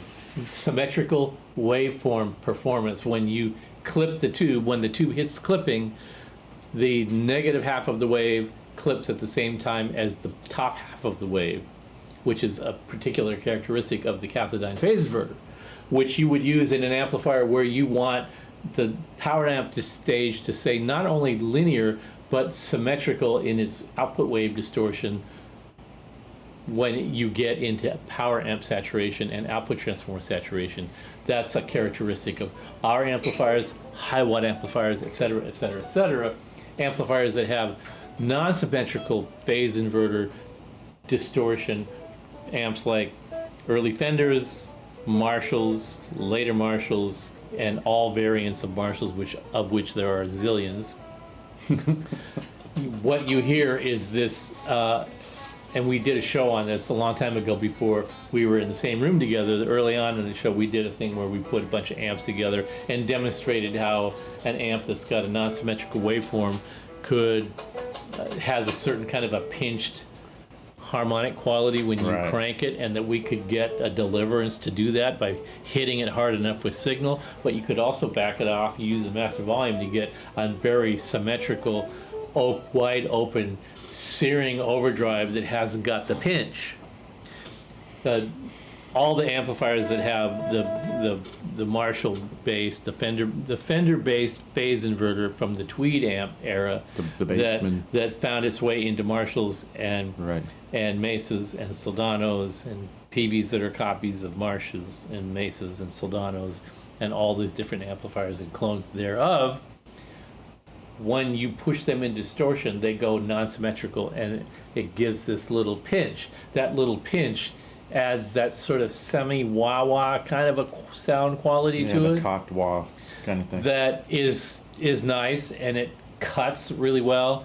But to me, it's never been very pleasant to listen to. It's kind of as opposed to which I like. So that's a characteristic of that Well, it's funny. design, and that would be if the Sun amps had been designed with a high gain front end enough to really push the power amp into saturation, and they had maybe cheaped out on the output transformer a little bit, perhaps the Sun would have taken on a whole life of its own and had a personality. But unfortunately, Sun used a relatively low gain preamp and a very neutral sounding, very linear sounding power amp that made sure that it was devoid of any So, individual personality. Did Suns hit the market in 67, 68? Yeah. That's funny because they were kind of chasing, they were trying to solve a problem that was about To not to care. not, yeah, it Yeah. was like, It was an obsolete problem. No, we actually want wait this a bad minute. shit. Yeah, exactly. Wait a minute, why am I dumping some, Jimmy's like, okay, to get my shit going on, I need to not only run a fuzz full throttle, but dump my wah in, with the toe to the floor. So I'm dumping as much signal into the front end of this thing as I possibly can. Okay, what am I missing, Michael? Used pink bathrobe. Oh, I Velveteen. think they're talking about the drinks. Oh, Velveteen Because robe. who said it? I think it was it Jay made the appropriate point that single malts in cocktails is not the best idea. A cigar, or at least a bubble pipe. Yeah, it was Jay. If you're gonna do scotch in a cocktail, it's best to use a blended rather than a single malt, which I agree. 70 Fender Strat into Deliverance 60 watt into a Victory cabinet, Vintage 30 on top, greenback on the bottom, 57 on the Vintage 30. Ruben Mike. All right, Rick. Rick's got a program. And Michael, Killer-ass amplifier. love to see you here. Welcome. Thanks for hanging. Synchronicity? What's synchronicity? I like it. Wait, who said that? I like that. Oh, okay. Synchronicity. I still want to deliver this, but it's 4K in Australia next year for me. No. You don't have to correct it. Synchronicity was right on. Synchronicity. Yeah. Only it should be SNCC if you wanted to be like really But you know what we need to politically- do is we need to define what that actually means. So we Hey, can use it. what do you got there? Wait. I got the same thing as you. No. You got something else going on the top of it. Let's see that. You see on the top? You just got less of it, I think. No. You Try it. got little coffee grinds or something. I have it's the magic. Dust. Oh, you got the chocolate sprinkles. I did for yours too, Oh, I didn't get as many but as he I did. didn't shake enough so it won't. Snarkernicity is Sting being a fuckhead. Dude, cheers for that one. I remember Sprinkles. my friend Tony telling me he saw the Police live in probably like 81 or 82, and he said that he was up above the band enough to where he could see on Stewart's toms. He had in tape, like taped on letters, "Fuck Sting." Stuart Copeland was a giant jackass. A giant jackass. I can say that because I saw it in action. He was a huge. Was this crazy cokehead Stewart era? No, when the police first came out. That's I crazy worked- cokehead Stewart era. Oh really? Oh, dude. When they first came out. Listen to those tempos. When they first came out, their first album, I was working for a printing company that printed the tracking reports for the radio stations. Okay, yeah. And they also printed all the album covers for A&M Records. Uh-huh. And so I had a couple friends that worked in the mail room at A&M Records. Mm-hmm. And I worked at the printing company that did all the tracking reports and record printing work for A&M Records. A&M Records was the record company that had a subsidiary which was the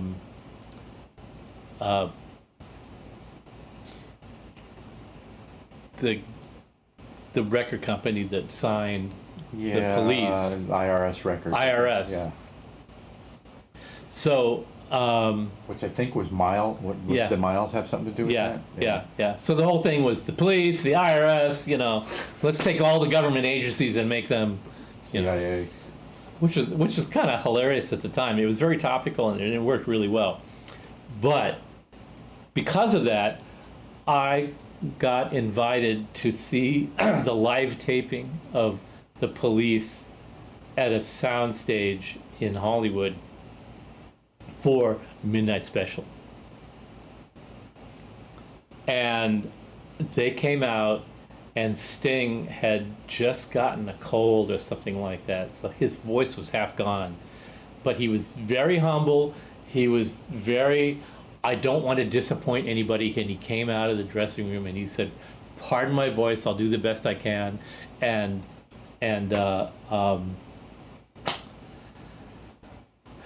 I'll drink tea. guitar player Andy Summers. Andy comes out, hilarious, mellow. He's the guy that, He was lukewarm water. He was the guy in between Stewart and Sting. Yeah, he He'd be was like, just fucking Yeah, settle down, yeah. Because he's like 10 years older than both of them. yeah, and so he comes out and he's like makes light of the whole situation and sort of puts everybody at ease. Wonderful. So between Sting and Andy, it was just like, oh, this is gonna be great. And so they get up on stage, Stewart starts banging on the drums, and he immediately starts bitching that he can't hear himself and he wants a bigger monitor. So they bring out bigger monitors and they start playing one of their songs, and he stops. He goes, I fucking can't hear myself. Bitched and moaned. They brought him out. They stopped the set, bring out more monitors, and then they run the set again, and then stops. I fucking can't hear myself, screaming and hollering at the crew, being a jackass, throwing his sticks at crew people, being a huge jackass. And then a few minutes goes by, and then these two stagehands, they come out with this giant refrigerator-sized side fill, and they bring it out and they put it right next to his left side. They walk off. They come out with another one, also a full-blown restaurant professional refrigerator-sized monitor on the other side. We're going to kill him. Yeah. We're going to kill him. They gave him so much monitor power right next to, they had one here and one here, aiming right at his head. If you can't hear this, your head's gonna fucking explode. Mm-hmm. And he starts playing, oh yeah, it's more like it. And then he does the riff again and he hits the SM57 on his snare drum. He hits it with his stick and knocks the capsule off of the mic. And he kicks the stand over and screams, wow, these fucking microphones are shit! And Sting, who's like nursing his throat. He just wants to get through the performance.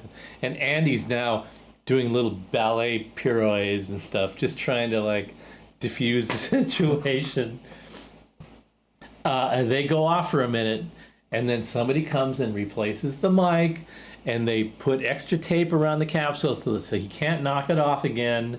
And it's all about appeasing Stuart Copeland. And Wait, what year is this? This is like 78? 78. So he's a diva before he was huge. Yeah, even. he was Wow. a diva right from the very fucking get. Huh. And they finally start the song, and immediately before they start, the last thing that Sting says before they start, "Sorry for my throat, I'll do my best." And he proceeds to fucking rock the song. Huh. And you could tell that he didn't do was Roxanne. struggling with his Yeah, I throat. hope But what did he do? Did he suck? No. He sang within the range that he was able to range to sing and work his way around the song like a professional singer that wants to like do a performance that he's there to do Yeah. because he's a musician Yeah. and I want to play and I want to play music and I'm here and this is an opportunity and I'm just going to like, what have I got to work with? I've got this much my range. My range is usually like this. I got this much. What can I do with that? Whatever he could do, he did. And he killed it. Huh. And over and above Stewart being the hugest, biggest douchebag on the planet, they turned in this performance that had everybody sold on the Police by the time. Joshua, the performance was reason over. you dislike Sting is because he is just as capable of being that type of diva as Stewart. It's just Steve caught them on the day when Sting was behaving himself and Stewart was being the diva. Because I've heard other stories about Sting. I mean, this is why they fought all the time. I mean, they took turns, like who's going to be the biggest diva, you know? You And the mean other like thing- you mean like Lennon and McCartney? yeah, you kind of. Because that never ever happens in industry except for those two guys, right? And the thing is, I think to this day, I think the Police still hold the record for a band who's played in the most countries around the world. I mean, those guys toured relentlessly. Like, they worked it, man. They were crazy, crazy, crazy road dogs. And, you know, super combustible personalities. When you work hard enough, and it's not about when you're talented enough, because there's a lot of musicians that are more than talented enough that don't reach those heights, because it isn't just talent, it's work and it's dedication and it's the willingness to go way beyond what the average person will subject themselves to get to that position and hang on to it and work it and have the talent to Well, you develop it. can play great and just not have that look at me gene, you know, where I have to get in front of people There's and all of those you know? things at work get you there. When you do get there, then the very next thing that happens is the onus is on you to stay there as long as you can. And every great artist has gone through this. Donna Summer went through that because she had her whole entourage to support. And the other thing too is Aretha Franklin went through that. Yeah. She got pregnant at 12 years old, had 2 kids, went on to become Aretha Franklin and support her family and her entire entourage till the day she died because of her special ability. but the other thing You know, that's you going got on you accept is- that when humanity is pushed to the absolute limit of their endurance, are they going to break down and disappoint you as a human being once in a while? If they don't, then they're really superhuman, and you just owe them even more respect. I know what you mean. And the thing is like for, you know, in the realm of rock music and pop music, you're talking about, in general, people breaking at such a young age, you know, getting that sort of attention, like long before you have the personality chops to really be able to deal with that stuff gracefully day in and day out while people are watching you, Yeah. you know? Yeah. Like I've always been a pretty centered dude, but I'm a hell of a lot more centered than I was when I was 22. You know, Same here. Same here. I think about like just meltdowns are going to happen. Oh, and by the way, PBS, watch the new Brian Wilson documentary on PBS. I didn't know there was one. I'd love to see It is that. unbelievable. It's unbelievable. And talk about somebody who had this intense gift. This is a guy that's 20 years old that's walking into Capitol Records Studios and telling the entire wrecking crew what the fuck is up now, from now on. Yeah. And them all going, this kid's got it. Well, that's the thing. The first response is, the fuck? And then you sit with it for 20 minutes. You're like, okay. Oh, yeah. All right. Yeah, whatever you All say, right. pal. Okay. As long as I get my All scale. right. When I hear music, I play. Yeah. Let's go. One of the really great quotes in the whole documentary is Don Was is sitting at the console listening to the tracks, auditioning the tracks of Good Vibrations. I need to see that. And he's listening to it and he's just smirking to himself, like shaking his head going and he looks at the camera and he goes, I've been doing this for 50 years and I could never do that, and I can't do that, and I will never be able to do that, and nobody will ever be able to do that. And he plays it again, and you hear this music that is a combination of surf music, Beatles music, barbershop quartet, orchestral, just like... God damn it, guys, the freaking theremin. And the theremin was just like an afterthought over all the other stuff. Yeah, but that kind of became like the main voice. And right? but he's like, okay, Hal Blaine, the drummer, Hal right here, boom, and then Don Randy on keyboard, boom here, this, but he's got it. There was, remember the Amadeus movie? That's one of my favorite films of all time. Yeah, where he's in the bed, he's in his bed and he's dictating. Oh, the funeral. Yeah, he's dictating it, and he's hearing it all done. Salieri can't keep up with him. Like shit. He's not creating it. Yeah, it's just done. It's already created. Yeah. He's trying to get it out of here, out to there, and that's what Brian is doing. Yeah. Brian Wilson Jay, be cool like Steve Lukather. That's funny. Like, no shade to Steve. If Steve was here, like, he knows, like, well, I don't know. That's not a great thing to say, but Steve had his moments of, the Requiem, of not being cool. I think it took a while to get there, you know? There's some interesting clips on YouTube of Steve in his rough period. I witnessed it firsthand. Wes Montgomery. Oh, dude, I love the Wes Montgomery. I watched Luke go. Yeah, you probably knew him through all that time. I watched. You know what, Steve? You probably were more like Steve at that time period than you would care I went to the admit. baked potato and I watched him just eviscerate some poor slob in the audience, decide that he was going to try to go head to head with not genius, brilliant guitar musician Steve Lukather, but adolescent, childish. Because that's the funny thing about Steve. Anal. Both of those, 100%. Yeah. He's 12. 12-year-old dick humor. Yeah, if you hang out with Steve, that's what you're going to hear for 17 hours. And then you put a guitar in his hand? Yeah. And he dragged this guy, and with no evil intent. It was just like, oh, somebody wants to arm wrestle. Okay. Yeah. I'd much rather do this than play a solo right at the moment. He introduces the keyboard player as Adolf Oliver Nipples.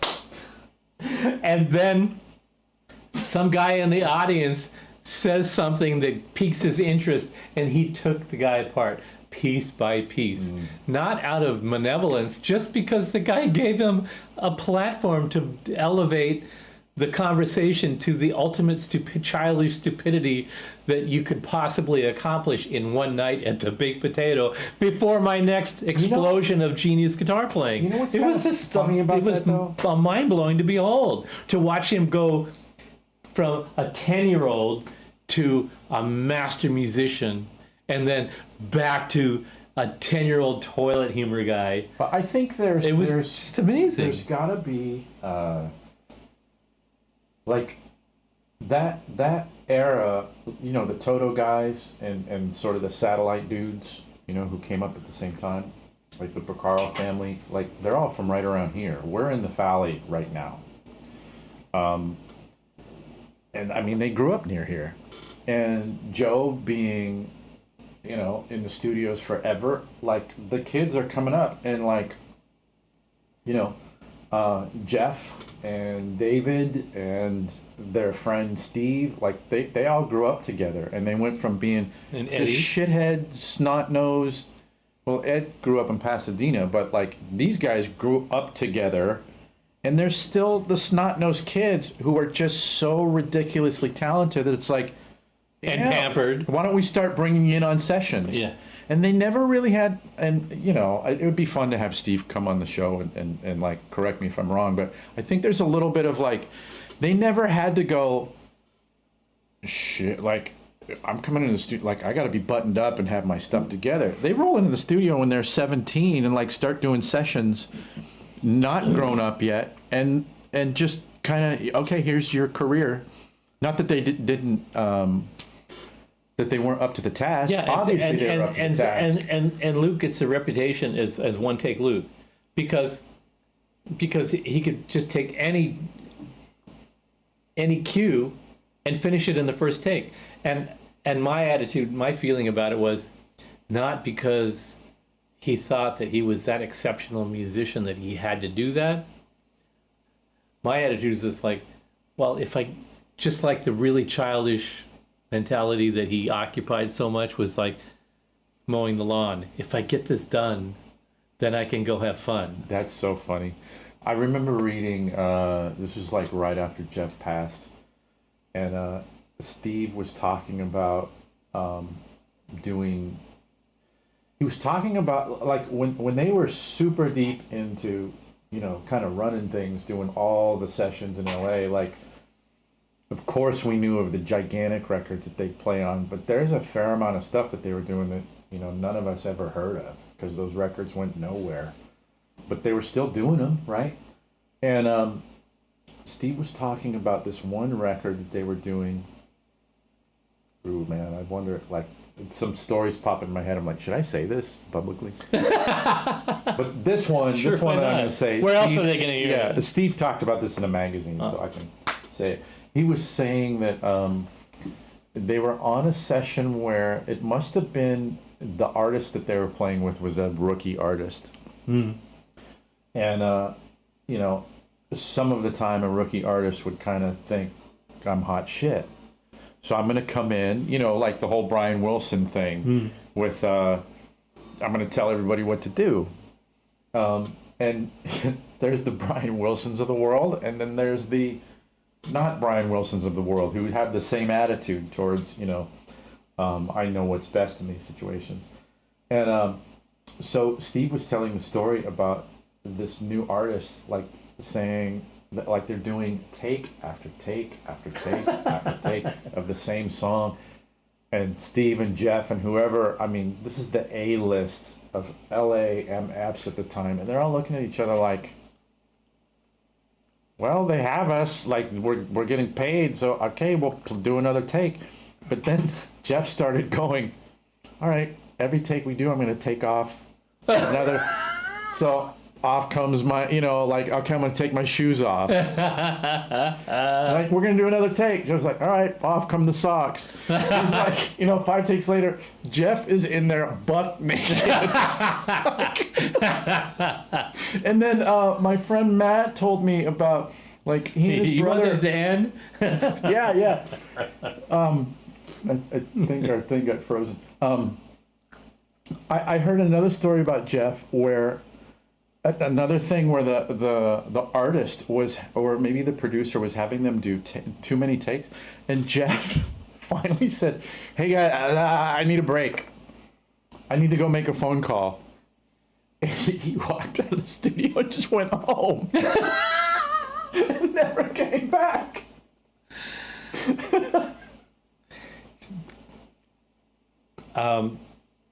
I didn't operate in that echelon of artists, but I understand the mentality because I occupied that to a certain degree, and I did do sessions for other people, and I went in and found myself in circumstances that I thought were just a hilarious exercise in throwing money down the toilet, and I was getting paid. Yeah. And after a while, you just sort of lose patience with it, and you go, In a way, that's how I was able to work a lot. Was I didn't lose patience. I remember doing. See, I know, like I knew that I knew that I was shooting myself in the foot by doing that, but I never really had the intention of exploiting that as a career choice, being a session musician, because I was never a yes man, and I was never one of those. Okay, whatever you say. I was always the guy doing. See, that's interesting. Well, what about like this instead of that? You're telling me to do this, but you know how I'm hearing it. And the last thing that they want to hear from some jackass walking in on a paid assignment was your effing opinion. But But see, you should have been in your own. Well, you did. You should have been in your own rock band, and I was in my own band, or start your own company, and you know. And that's what I did, and that's why I had that attitude. So I didn't care if they said you're not the right guy for this. Ciao. I would be like, great, because this just happens to be the week where I don't really feel like accomplishing anything, and I would do this every once in a while. I would just get to the point where I was working my ass off and thinking my ass off and using every bit of energy, mental and physical, that I had to do a particular thing. And there would be a week where I just like, oh, I don't want to do anything. And I would sit on my couch and watch movies on cable for an entire week. And sometimes the same movie over and over and over again, and just check out. Man. So if I got a job where I went in and I had some ideas and some thoughts and was inspired to do something interesting for the project, and the producer would go, nah, I would be fine. And if you wanted me to walk, I'm like, I've got a couch and a margarita and HBO waiting for me at home. See, I always had a family to support, you know. Well, so it was like, I got to get in here. You had, I got to get you had, again. you had the R word working against you. You had responsibilities. Which But I've never had like. my sole responsibility was to pay my rent. But here's the other thing too is this is getting deeper. Like in my family of origin, like my parents didn't really demonstrate for me what it meant to like stand up for anything.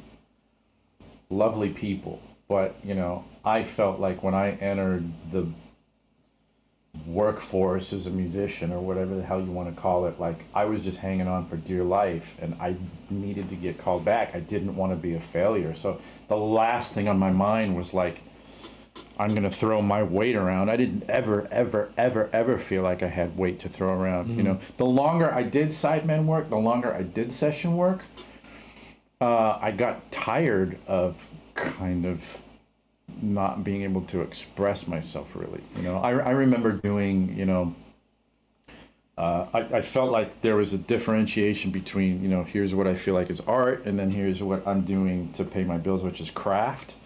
And it would always kind of spin my head around when I'd be playing with certain artists, and they'd go like, I have to have you on this gig, or I have to have you on this album because I need your thing that you do. And I'd be thinking like, you don't know what my thing is that I do, because I'm covering it up all the time. I'm doing just warm-bodied guitar player shit in your project. Obviously, it didn't come across that way, but it felt that way to me, and that's ultimately and what makes why you think I that somebody phased like more of that Lukather out. wouldn't be the same way? Oh, I know he's like that. And for example, the whole One Take Jake reputation he had, you could say that he did it in one take, and that was his reputation. You could also sort of like look at it and go, you could do a take any number of ways and not play a boner. It may just not be what you thought was your best performance. Yeah. A lot of being a one-take take is just keeping your mouth shut. And instead, Well, like you do a here's- take and you go, and the producer goes, I like that. You stop. You don't do what I did, go, I think I could do it better, and we're going to spend another half a day doing it, and then you do 10 more takes trying to do what you already did, and the producer went, I like that. The time that the producer went, I like that, that's the time to zip it and move on. Like, I'm getting paid. Well, here's the thing that I And remember. Lukather's probably smart enough and pro enough, and well, he's and- got to get to the next session. and got to get to the next session to go, he's happy, I'm happy, next. Yeah, and the checks cash.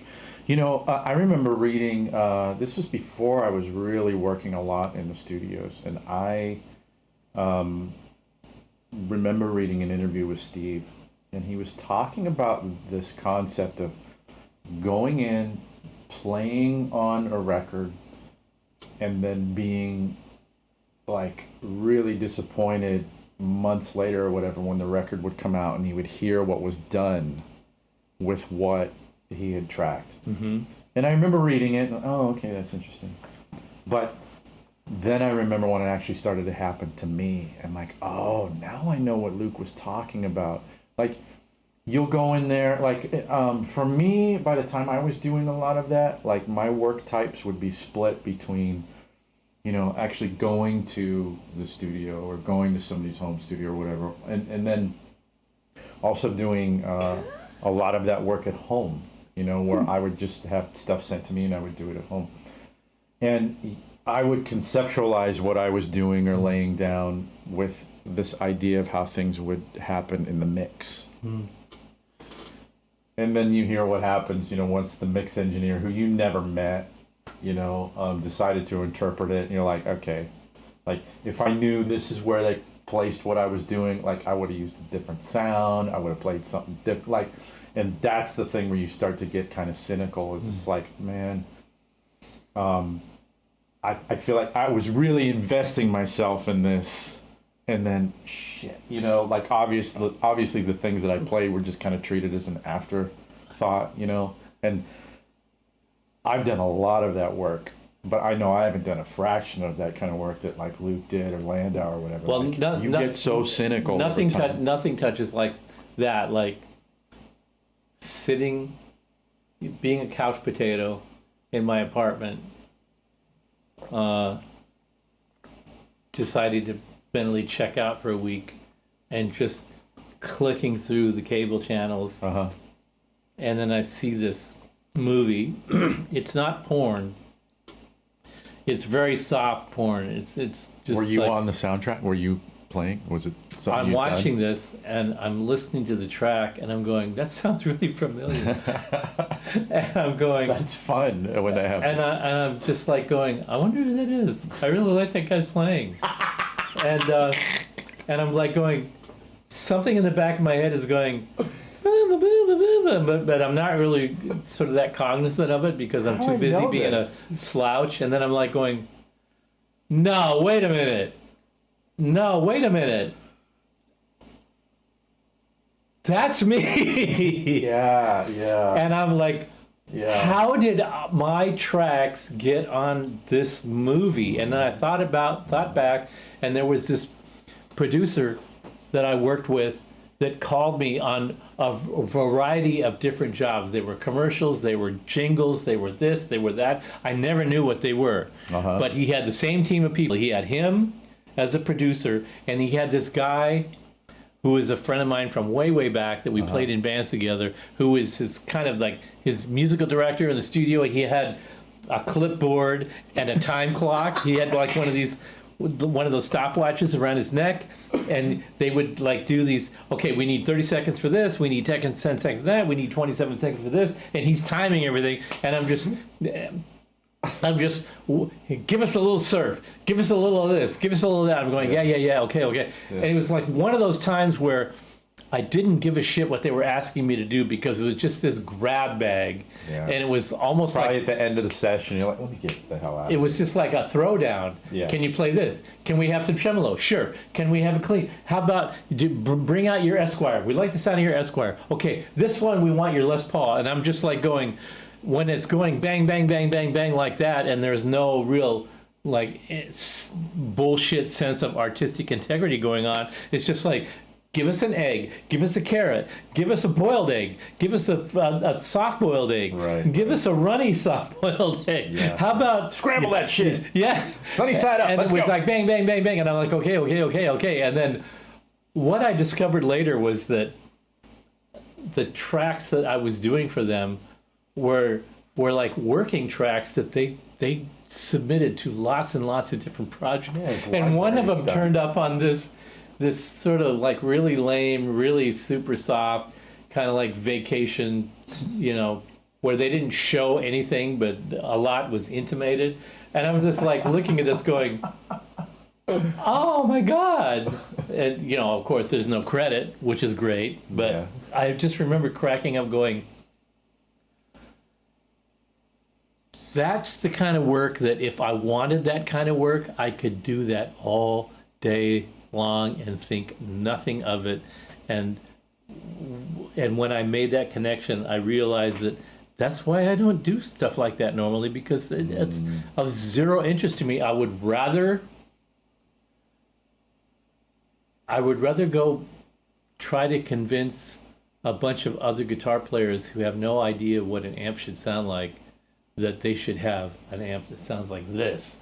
That would be much more interesting to me than doing that kind of... I remember you and I would talk about just gigging, just simple gigging. And you would tell me how you would haul out these elaborate rigs to every gig. And I would be thinking, oh, and I that's made funny. maps of them too. Because I mean, there are certain gigs that I've done where I had a crazy rig, but for the most part, like my career of being a sideman guy was like, how can I get in and out of here in one trip? Like, because I was doing so much work and it was just a job. It wasn't like, I couldn't really think of it as like, well, I tried to sound as good as possible. I had killer gear, but it wasn't like your approach was more like a dude in a band. Always. And my approach was like, I'm just a sideman dude. I just need to get paid. I need to employ my craft and get paid for it and then get the hell Hold out that of thought here. for 1 second. Josh, thanks for hanging out.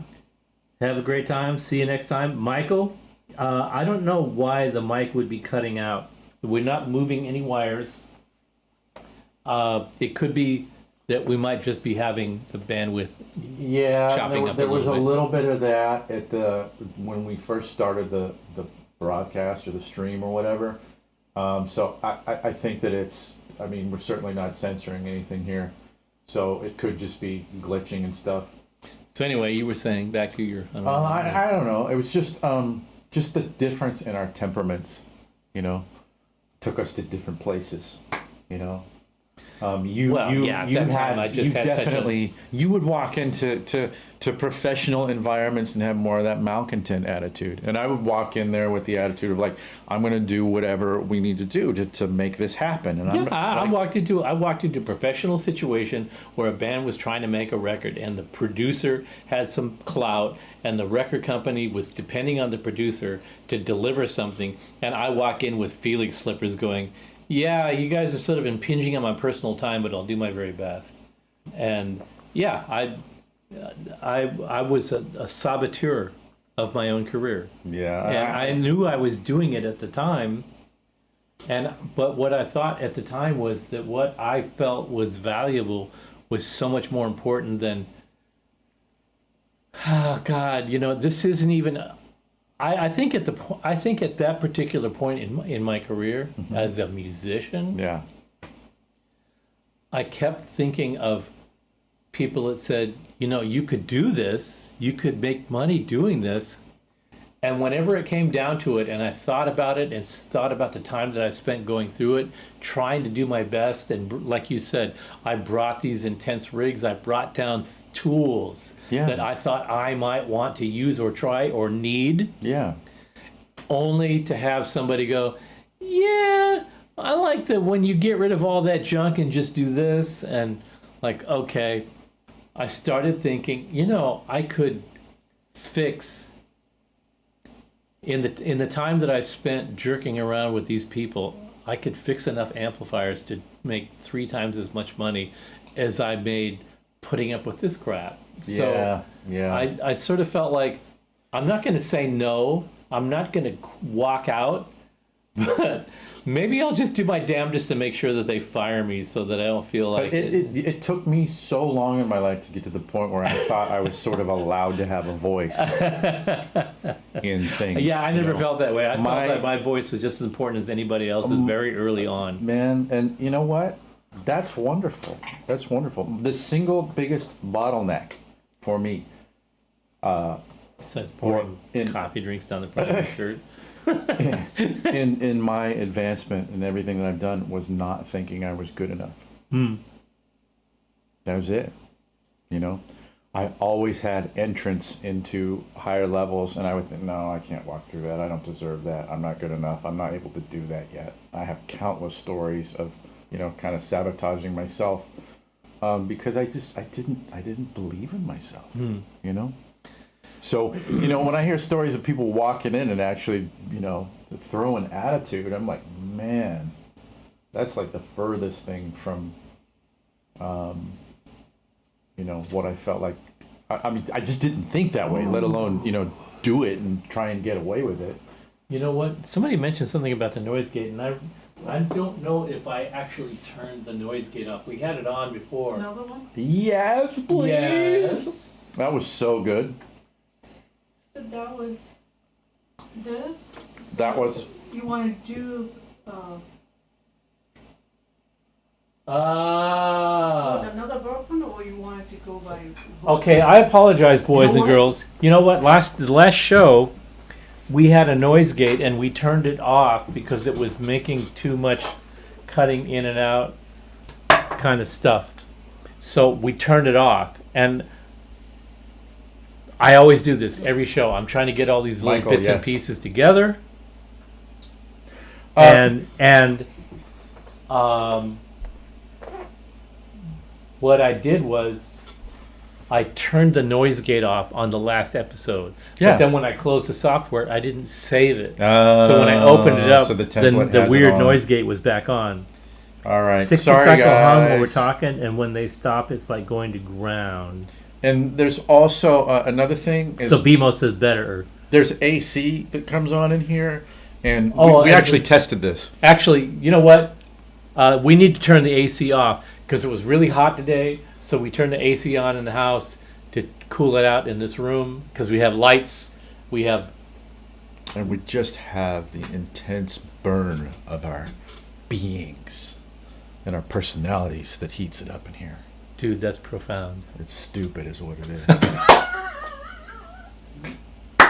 And we're nothing if not stupid. I'm full on, well practiced at the stupid. I don't hear 60 cycle hum. I hear the room. You hear the room. You're probably hearing the fan of the AC. Be right back. Yeah. So yeah, that was in the Manhattan Martini that I had, but I think Nico Chan's about to make one with vodka, some sort of vodka martini that I'm looking forward to. What Right, the else AC got will- up there? The Yeah. AC will go off in a sec, and then we'll be all back to normal. And now I will have another note to make to myself for next show. It's always something. I knew it when we started the show. I'm going, okay, It's there's going to be always something. There's man. going to be something that I overlooked. This time, I made sure that the speaking mic was pan center, and the playing sound, which last time somebody commented that they could only hear the guitar when they listened to the show, they could only hear the guitar playing on the live feed when they went back to listen to the YouTube video, because you had it panned. they couldn't hear the guitar. And it was because the now you are louder. Fine line between profound and stupid. Thank you, Mark. Yeah, I'm over that line. So I had the guitar panned hard left. So this time I panned the shit right, correctly, so that you hear it on both channels, and I panned the vocal mic So you get the pan right, but to make not the sure that noise it was gate right. centered, Yeah. and I did all that stuff, but I forgot to turn off the noise gate. So here's the Oh. here's the guitar going through the concert. I'm going to play the guitar going through the concert. It's going to come out one side, and then Let's- through the super reverb, and it's going to come out Let's the other get side. back This on is the just amp for tip. just Yeah. for an experiment, real quick, and then Let's talk we'll amps a little bit talk more. about that. So what I'm going to do is I'm going to turn it back on. We're going to play through the concert. I'm going to switch to the super, and then I'm going to switch back, and then we'll come back. When I switch to the amps, the vocal mic mutes out, so you don't hear it. So hold on one sec. Here we go.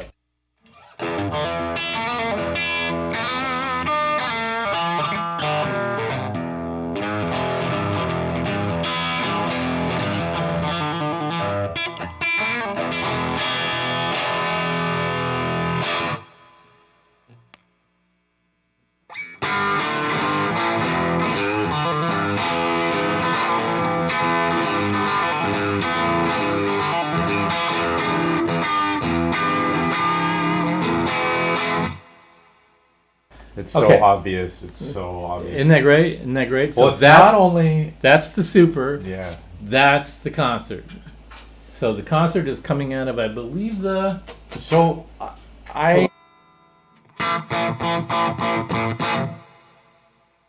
Concert is coming out of the left channel, and the concert is coming out of the right channel. Right. The super is coming out of the left channel. Right.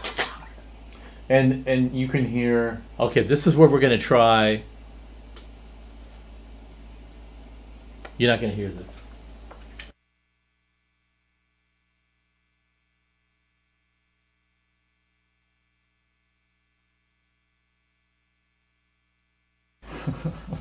Okay, I sent You sent. You placed your order. I sent Nico-chan So. some marching orders. My. I'm Okay, Joe lit up. So I'm assuming that most people know what a super reverb sounds like.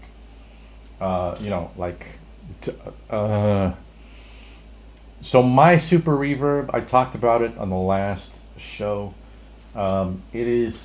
Was built in the second week of April of 1968. Thank you, Amanda. I appreciate it. And they didn't start making changes other than cosmetic changes from the blackface specs in the super reverb until the last week of April of 68. So my amplifier technically is, other than that front panel, the silver front panel, and the drip edge and the grill cloth, it's blackface spec, okay? And I'm assuming that most of you out there know kind of what that sounds like. That circuit sounds like the typical blackface Fender, kind of scooped mid-range and super transparent, airy top, all that.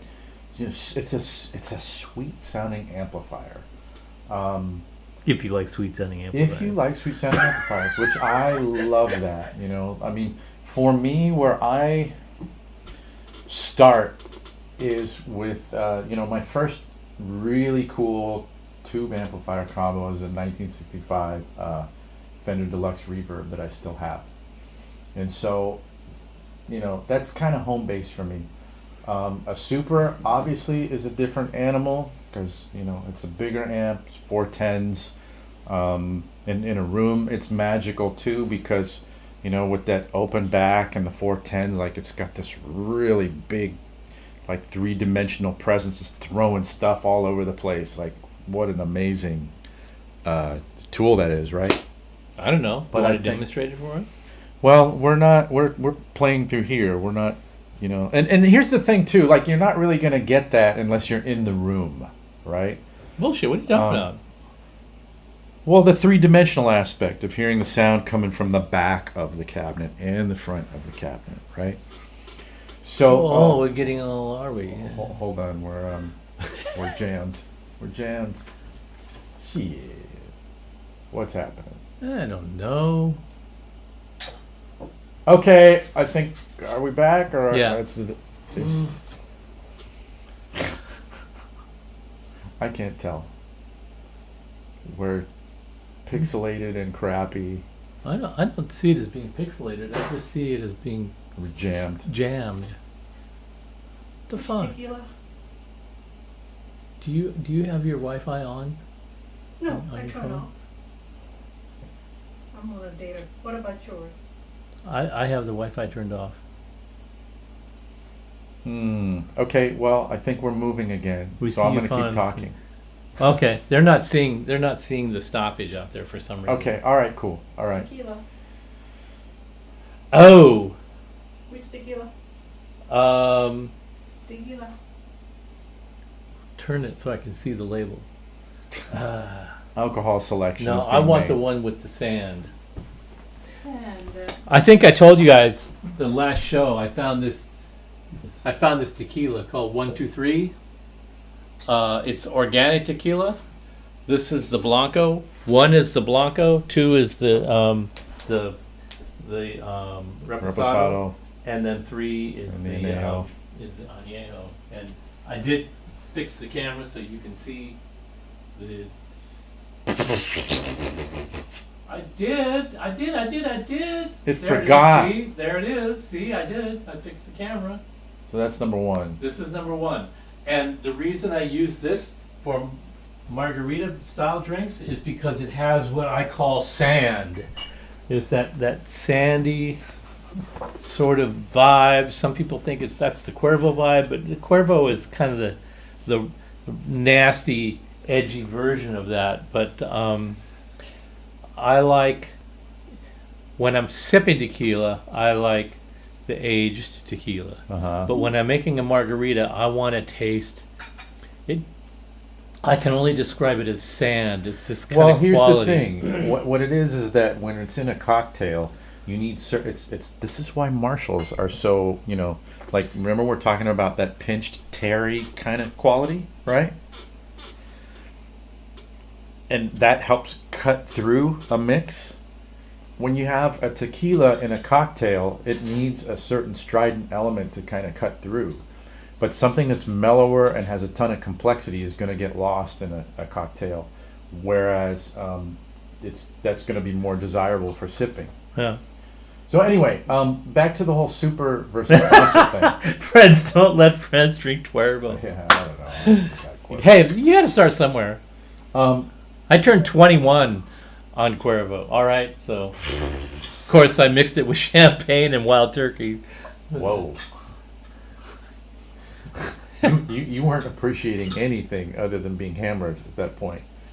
I appreciated the fact that I could drink that much, turn 21, And not do die. handstand. I was a drummer at the time. Do handstands on my drum stool, and then fall over and crash into my kit. Oh. Pick myself up, and then play Rock and Roll by Led Zeppelin. But were you bleeding? No, I never bled. Oh. I puked a lot, but I never bled. Yep, see, exactly what Scott was saying. You were hurling that night. So, anyway, to finish my point, most of you guys know what a Jack Baker... Champagne and wild turkey equals a mullet.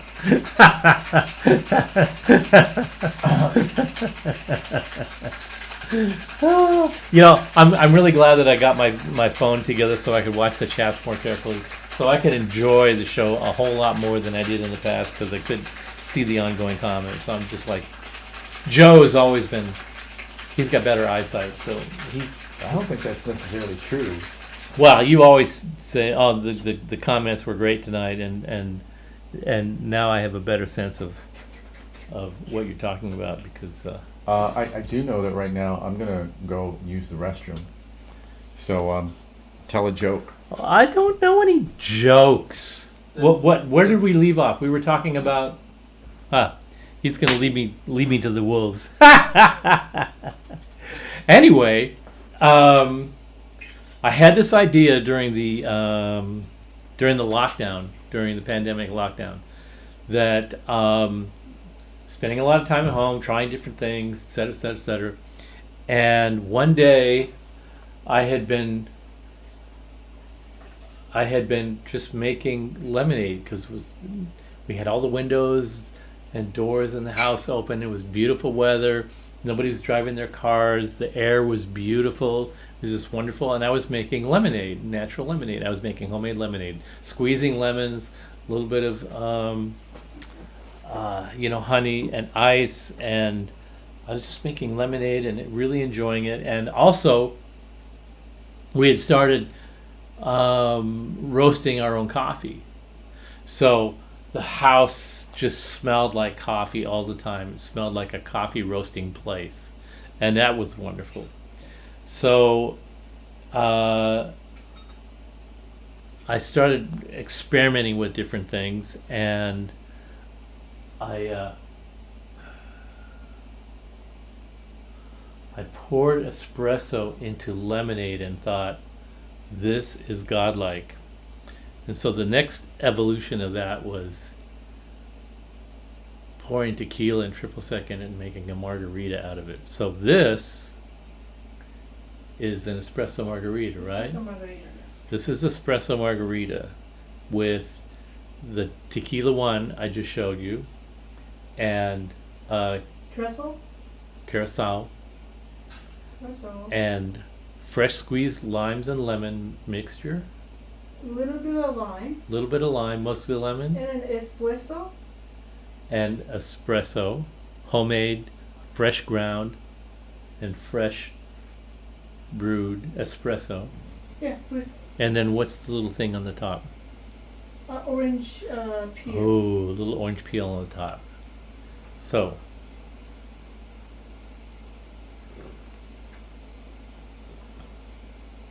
oh, this is wonderful. This I would go to jail for.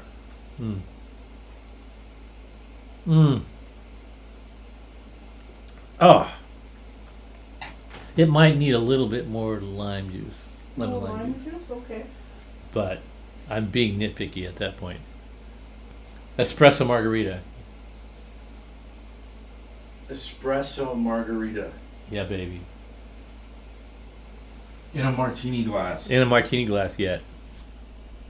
Mm-hmm. Yeah.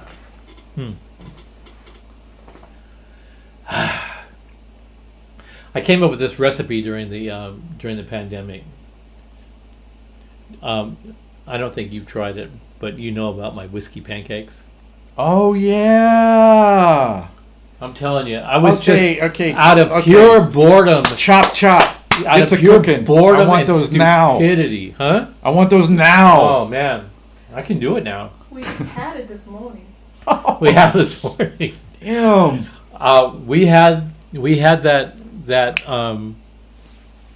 whiskey that we got from Joe Barisi, The black. the lovely producer Joe Barisi, who is a great friend and a great drinking buddy. The Metallica whiskey, the blackened. Divinity, I like that. Carrot juice and Can I vodka. try it? I'm sure somewhere out there there's a drink called a bunny fart. Can I try it? And if you want to augment that in any way, it's good, isn't it? It's good, yeah. You want to try it? Yeah, I'll try I it. mean, Yeah, I'll try it. I'll try anything. I'll try anything. I got so bored during the pandemic that I just started grabbing everything. So And which Joe one? Barisi had been producing a record, That's interesting. and So this one has a tequila. I want to do the vodka drink. he had Please. come by. He borrowed a bunch of stuff and he brought it back. And like he always does when he brings stuff back, he brings a little gift. Mhm. And he brought this bottle of that blackened. I'm seeing people talking about bunny farts.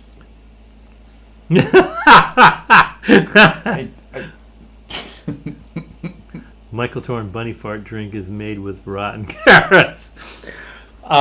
Anyway, so I was making one Sunday. I decided to make pancakes in the morning, make a big breakfast spread for my darling wife, who's wonderful. And so I lined up all the ingredients, and I thought, I'm just going to go the extra mile. What can I do to make this really special? I know, put whiskey in it. Wow. So I put a shot of whiskey in my pancake recipe, which is already pretty good if I do say so myself. And I served it, and she went, "This is the best pancakes you've ever made. What is this?" What syrup did you use? And It's like a maple. so I almost want the syrup. it doesn't need syrup. That's the whole thing So about you just it. do butter on it? Yeah, But okay. butter and peanut butter. Ooh, I can do that. I Yeah, can do yeah, that. peanut butter. But wait, cream nut? Did you have cream nut at the time? I think it was cream nut. Ah! I'm only saying that because you told me about it. I never got the chance to try it And before it less, became. fewer and fewer stores are carrying it. I don't know why. What a drag. But it's a cup of flour, and we use gluten-free flour because we have a gluten-sensitive person in our house. And so a cup of flour, 3/4 cups milk, an egg, a little bit of salt, a 3/4 shot of whiskey, Okay. about a tablespoon of butter melted and mixed in Huh. Okay. to keep it from With the sticking, batter. basically, Huh. and just a touch of vanilla. Okay. And you mix Vanilla the you mix extract the or yeah. vanilla? Okay. vanilla extract. So you mix the vanilla extract, egg, milk, whiskey, and That just sounds divine, man. you mix those ingredients separately with Okay. the egg to mix them all up, and then you put the cup of flour into a bowl with just a random sprinkle of fresh ground salt, and then you stir in What kind of salt are you using? I use just sea salt, Okay. sea salt crystals that I grind up. So you pre-mix all the liquid stuff in a mixing bowl, Uh-huh. and then fold that into the flour and salt mix, Mm. and then pour it on a preheated oven. So Oh my you god. keep those ingredients separate, That sounds. and then you roll them together. So the butter, the milk, the vanilla extract, and the whiskey and the egg Okay. all go into I have an a idea. mixing bowl. One of these times we do the show, Just make them. I'm gonna get hammered and not be able to go home, and then Sunday morning, I'll be here and you can make that and I'll try it. All right. Um, Anyway, so we had those this morning, and they turned out exceptionally well. what did you use for whiskey? Because you don't have the blackened. What did we use? I'll have to ask. I don't remember. Sassy Cat, you put vanilla Jim Beam. Do they do a vanilla Jim Beam, or you put vanilla and Jim Beam? That sounds This is awesome. my 46. Oh, the we 46, the yeah. makers, And 46. also the mixers you use too. I've done it with mixers. I've done it with 44. And Amanda, yeah, French toast is. Well, you know what I use? Incredible. I use the. I take it back. It's not flour. It's the King Arthur gluten-free pancake mix. So it's got Oh, the so it's flour like a mix. and the baking powder mixed together in that. Vanilla Jim Beam, hot damn. Okay, I didn't know that existed, but So Apparently it does. St. Alfonso's pancake breakfast. the hammered cooking show. Fuck yeah. Anyway, it really comes down to getting the consistency right. If you get the consistency right, so what See, you do is you mix all the ingredients together, Yeah. and then as you're stirring it, you have to know it's a little too thick, it's a little too thin, Right. and just a little touch of milk, a little touch of additional flour. When you told me you're putting the whiskey in, I'm like, what are you kind of subbing it for and making the appropriate? well, you know what the thing kinda- about the whiskey is? It's gluten-free flour. Uh-huh. But the whiskey mash. The is whiskey kind of is the whiskey kind of replaces the thing that the gluten adds that is missing in gluten-free flour. Not, So accidentally, the whiskey adds the character that is Yeah. missing It's all grain. with regular flour, That's interesting. and it's fantastic. And yeah, that's interesting, Jay. That vanilla kind of thing. and 'cause- so I put the butter in so that it doesn't stick. I just put enough butter in so that it doesn't stick. It's nice and fluffy, and then as soon as it comes out, as soon as it comes off the griddle, you put butter on it on the top, and then you cut it like into little pie-shaped slices, Thank you. and put Thanks so much, Jeannie. Thank you really so good much. quality, no sugar, no salt, just plain peanut butter that's only peanuts. You read the ingredients and it just says peanuts. That's the peanut butter you use, and you put that on it, and it's to die for.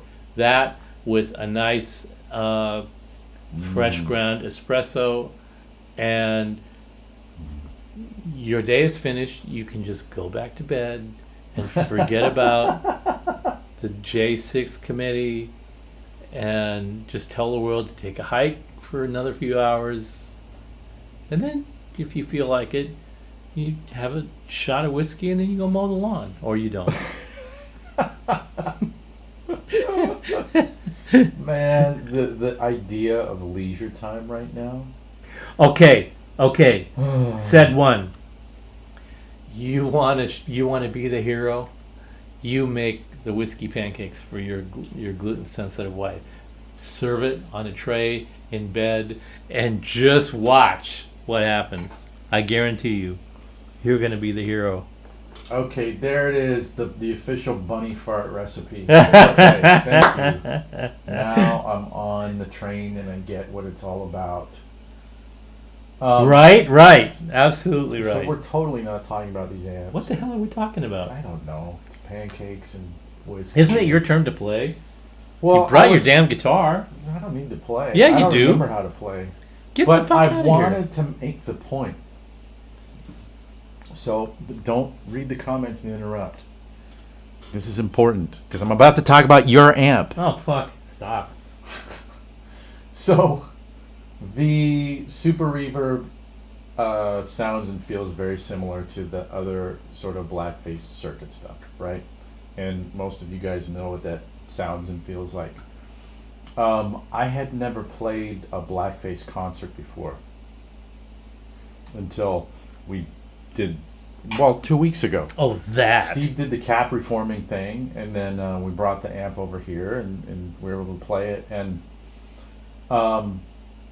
Steve stuck the guitar in my hand, and I started playing it, and I was like sort of nonplussed because I know what it looks like, and I have the sense memory and everything of what a blackface Fender is Isn't like. it wonderful that when you do that and you go, "That's my amp," and you have this realization that I know what the hell I'm supposed to sound like through a particular piece of gear. That's true. You never think about that until But that one threw Steve's concert threw me for a loop, like big time, because I'm playing it and I'm going, this. I can't peg it for anything. Like, it's not a Marshall, it's not a Hi-Watt, it's not a Vox, and it's not a Fender, It's not for a Fender. crying out sakes. But here's the thing. I remember there's something rattling around in the back of my head, and I'm like, okay, this does remind me of something. What the hell is it? And I thought, oh, wait a minute. I actually owned a blonde concert for a month once. The one with the harmonic tremolo. tremolo, yeah, which is a godly sound. And I remember I picked up that amp simply because it had that, because it's almost like Univibe-ish, you know, with the dimensionality. It's really special. But I remember that amp, like, I was sort of frustrated at the time because I didn't have something like the Power Station.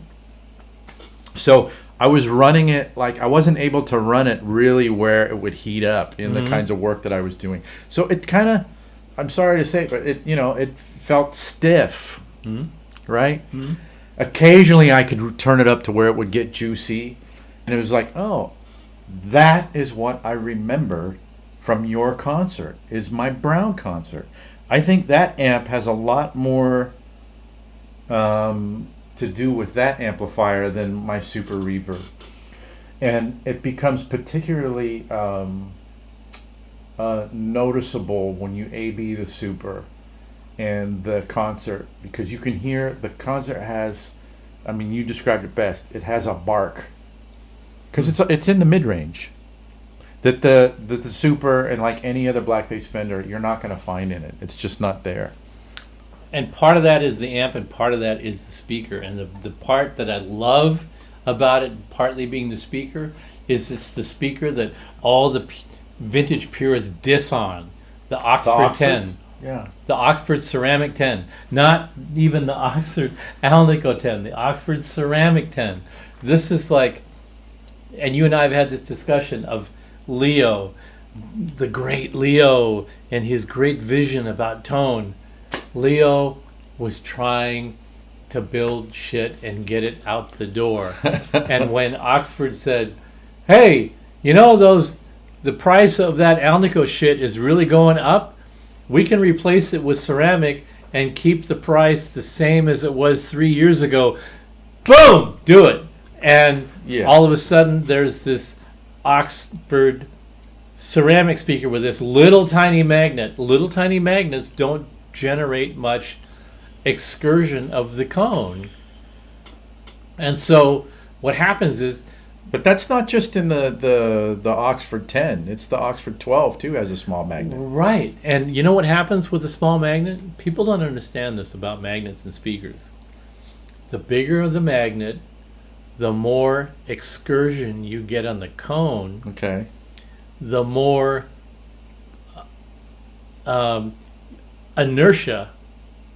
When you're walking towards a building, and it's a brick building, and you're walking at a pretty good clip, and you're looking at your iPhone, and then you're not paying attention, and you walk into the building, the reason that you break your phone, your wrist, and your nose is because you're walking and building up. You have no idea how much inertia you have built up. Inertia is the energy that you, when you start walking, you initiate energy, forward motion. It takes effort and it takes calories to propel your body forward. Once you're in forward motion, a lot of what's in moving you forward when you walk is inertia, because you've already started. You've already exerted the energy in your thigh muscles and your calf muscles to propel your 100+ pound body forward. So it's already in motion. Okay, I'm cool. Yeah. You don't realize how much, it's called kinetic energy, that you're stored in your body in that movement until you hit a brick wall, and then you smash your nose, your jaw, your chin, and your iPhone all break because you have this accumulated inertia. That happens in a speaker. The bigger the magnet, the more inertia is applied to the movement of the cone. So it takes more energy of the cone to slow down and stop the speaker after the initial signal impact. A smaller magnet, a bigger magnet gives you a bigger top end and low end frequency response characteristic, but a smaller magnet overcomes its own inertia more quickly because it's a smaller magnet. It didn't drive the cone to go with so much horsepower going forward and backward, right? Yeah. So it occupies its rest position more quickly. Yeah. And so there isn't any excess top and bottom end response. Okay, that's very interesting. That And you're what saying that creates is a more focused mid-range bark, which Dude. is wonderful. Okay. And the Fender sound is associated with progressively larger and larger magnets to give you the bigger bottom end and top end, assuming that you're going to play clean. Yeah. And when you overdrive a super, you get ratty top end and tubby bottom end. With the concert, first of all, by dint of its electronic design and by the addition of the Oxford speakers with the smaller magnets, you get this more focused, balanced, nice sustaining Well, mid-range that has this sort of more harmonic complexity that you associate more with British amps.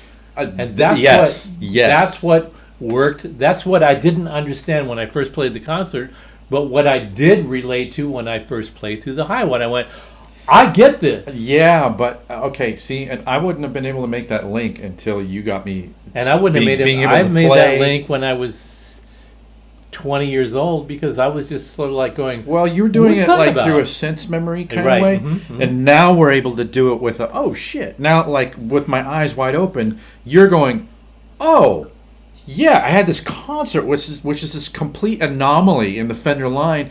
That's why the high watt, the 50 watt made so much sense. embellished. It's the- Now you take that and you embellish that with an espresso margarita, and you're like almost all the way fucking home. Now all you do is got to like put a hit song on top of that, and you're like, and you're like, what's her face, running up that hill, making know. $250,000 a week on royalties for a hit that you made in 1985. Oh man, what a beautiful thing! But I think what's interesting though is how much What's interesting is that you talk and concert- don't fucking play your you guitar. talk 10 times as much as I talk. I said don't even how much start. you talk and not play. I don't ever play guitar anymore. So that is really the what's the word? I don't know, but its DNA is in all of these things, and that becomes really the clear. foundational principle that I came to understand as a result of doing this show. I love. I that. didn't That is really so cool. rock all of that, and it took. I'm sorry, it took a worldwide pandemic to get you to slow down for me and to go, slow down enough to go, what have I been doing with my life for the last 30 years? And I have been perfecting and expanding the potential of the 1964 Fender. Oh, dude. I love that so No much. fucking Tweed, no fucking JTM 45. Fuck you, Plexi, JMP, eat my shit. It's like all from here.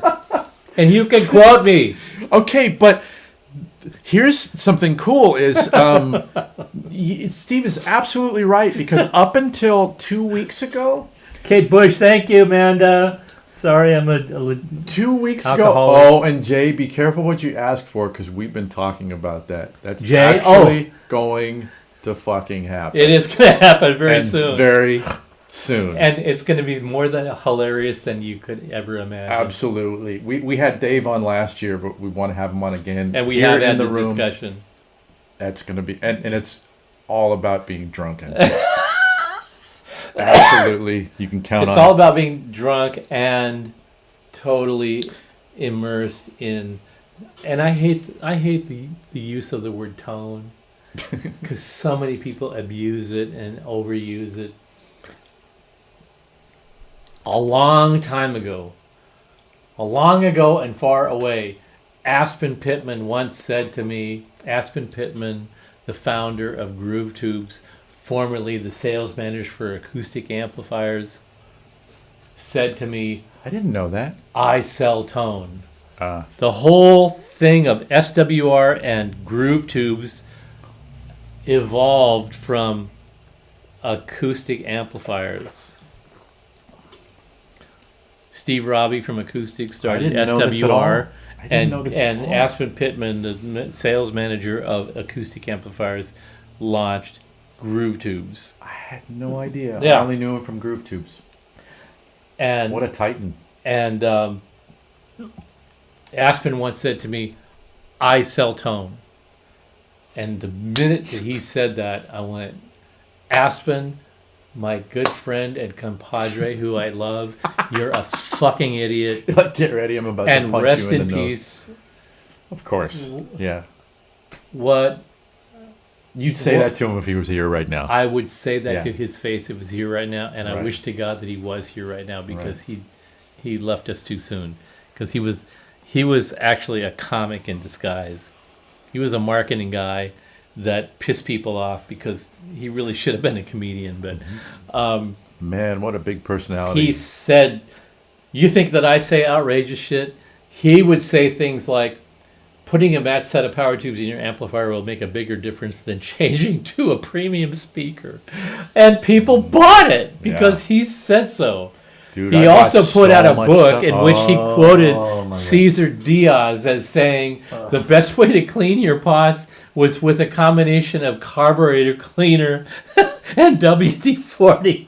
Two of the best ways to destroy a potentiometer," he published in his book. I drank that book. A lot of people did, but what he said was to me was, "I sell tone," and I said, "Aspen, you're a jackass. You do not sell tone. Tone is in here. Tone is in here. Tone is in You here. see Tone what is Jay in just here. said? You see what? Yeah. Tone is in here. Tone is in here. Yeah. Tone is in here." Right. If you listen to 5 different people play a grand piano, if you listen to Ray Charles, if you listen to Aretha Franklin, And if you- Liberace. if you listen to Liberace, who I grew up on, Yeah. if you listen to who was the guy Ignacio Paderewski. who was the guy that was really funny, that was a great concert pianist. He also had the great sense of humor. Somebody will chime in. I don't remember. Somebody chime in with this. Yeah. We'll know who he is. Yeah. Every Oh, one of yeah. those people would play that same piano and evoke Stevie Wonder. an entirely different musical, I- cultural, and emotional experience out of that. And when I told that to Aspen, I said, "You're so full of shit. Not only are you full of shit, but you're so full of shit, I'm going to go on our website and create a counter narrative to that."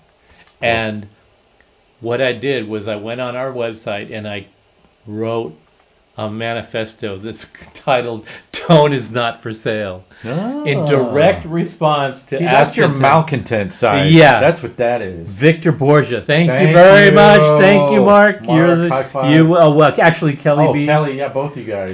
Kelly was first, and Scott third. Number 3. That's okay.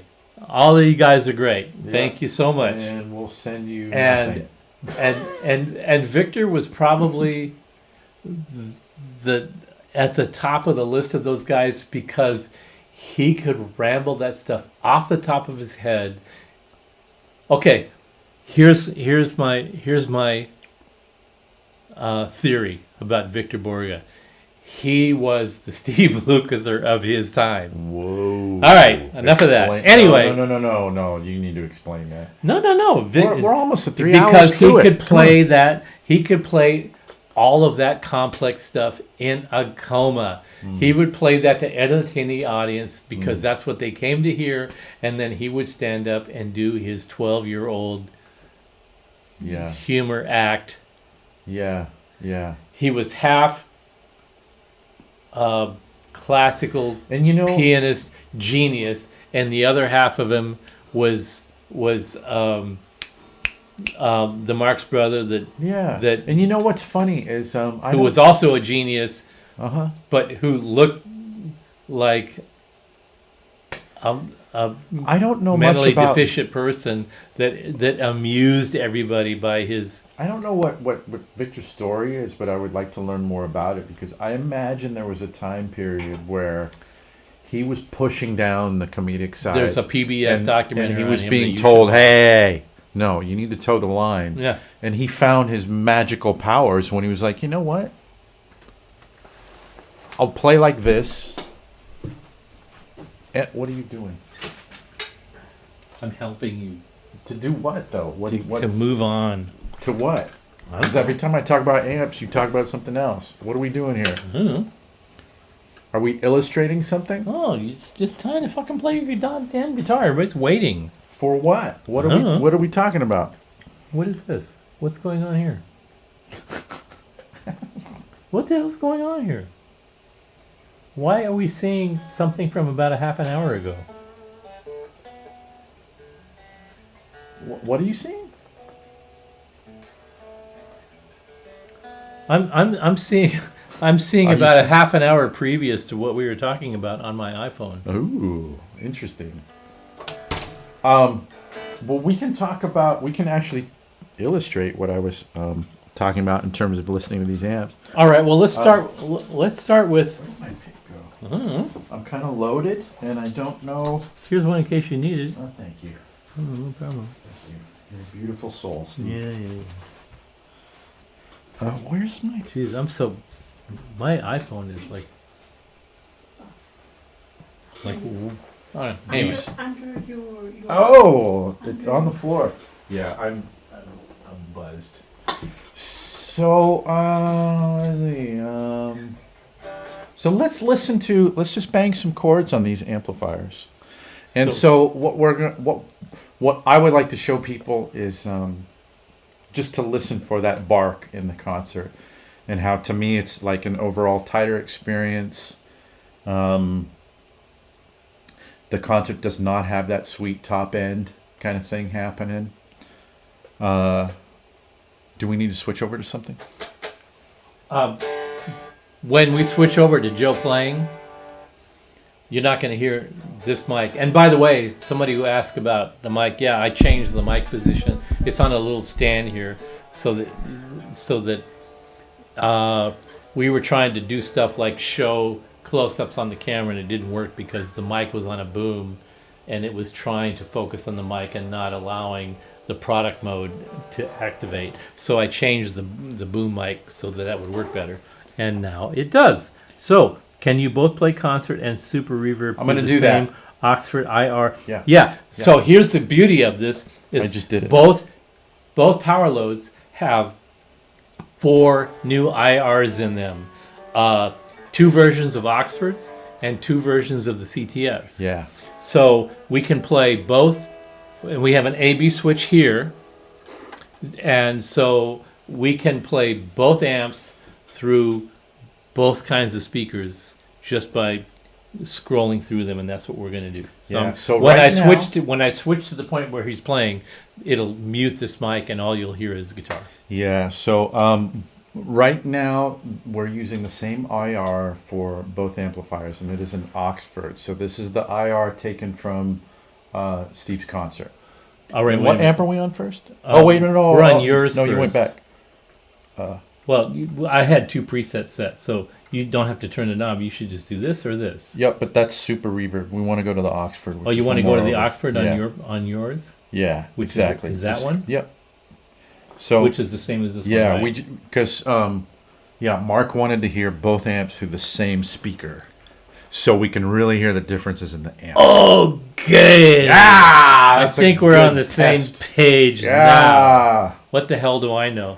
I mean, this is how fucked up this is. Look, I'm playing guitar. This is like... I give up.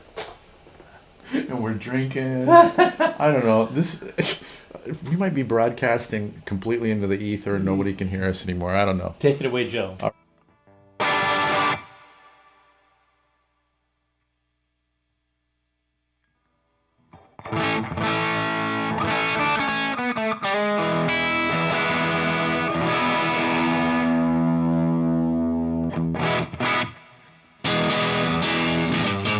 This is the super.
BMO, you mentioned that the super level is a little bit lower, so I just adjusted for that. And Jay, how do I scroll forward? I don't know. But if you've got a solution for that, oh, look at that. All right. So we're going to go back now. I adjusted the level so that the super is a little hotter. Hopefully that balances with the concert a little better. Okay. Let us know.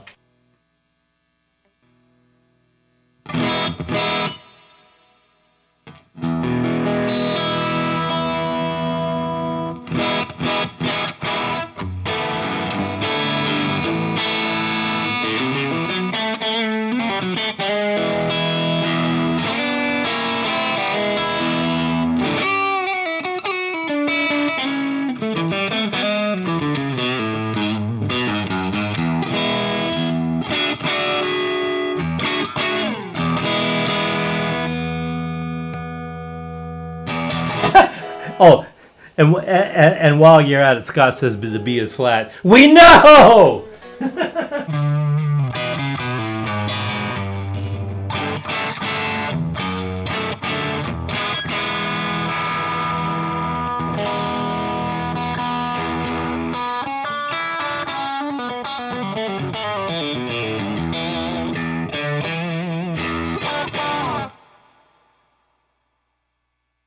You are pretty out of tune, dude. Well, I'm pretty drunk. You feed me alcohol, and that's what happens.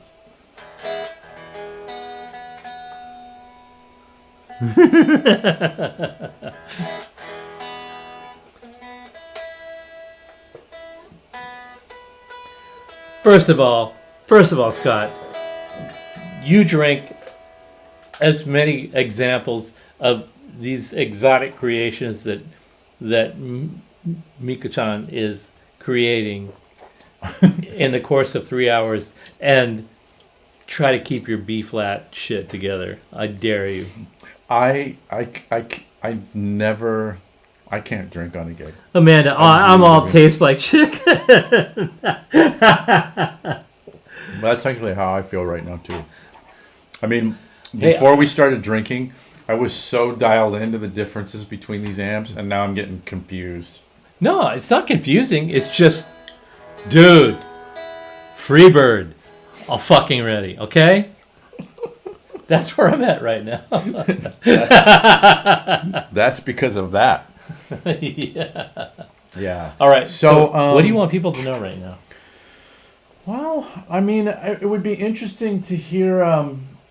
What? No excuse. I would. I mean, it was kind of difficult when we were playing because the microphone was off, but it would be cool to hear what everybody else heard out there. You know, there's a palpable difference when you play, right, between them. And we have the monitors in here directly off of the DAW, cranked up pretty well. So even though we're not hearing the amps, we're hearing the sound loud enough in the monitors, which is why when we switch, it mutes out the mic so it doesn't feedback. The whole idea being so that at least we've got some sense of how it sounds and feels, so we can actually play. Right. And so now what might be a fun thing is to actually let's play the Super through its actual CTS speakers, which would be just pushing the button, right? I'm not sure how. Yeah. Okay. And then so leave that where it's at. Yeah. Yeah. Okay. Yeah. So let's do that again, just for a couple minutes. So this is the Super through the actual CTS IR. Yeah. Whereas before we were playing basically the Super and the concert sort of through through the concert cab. All right. With the Oxfords.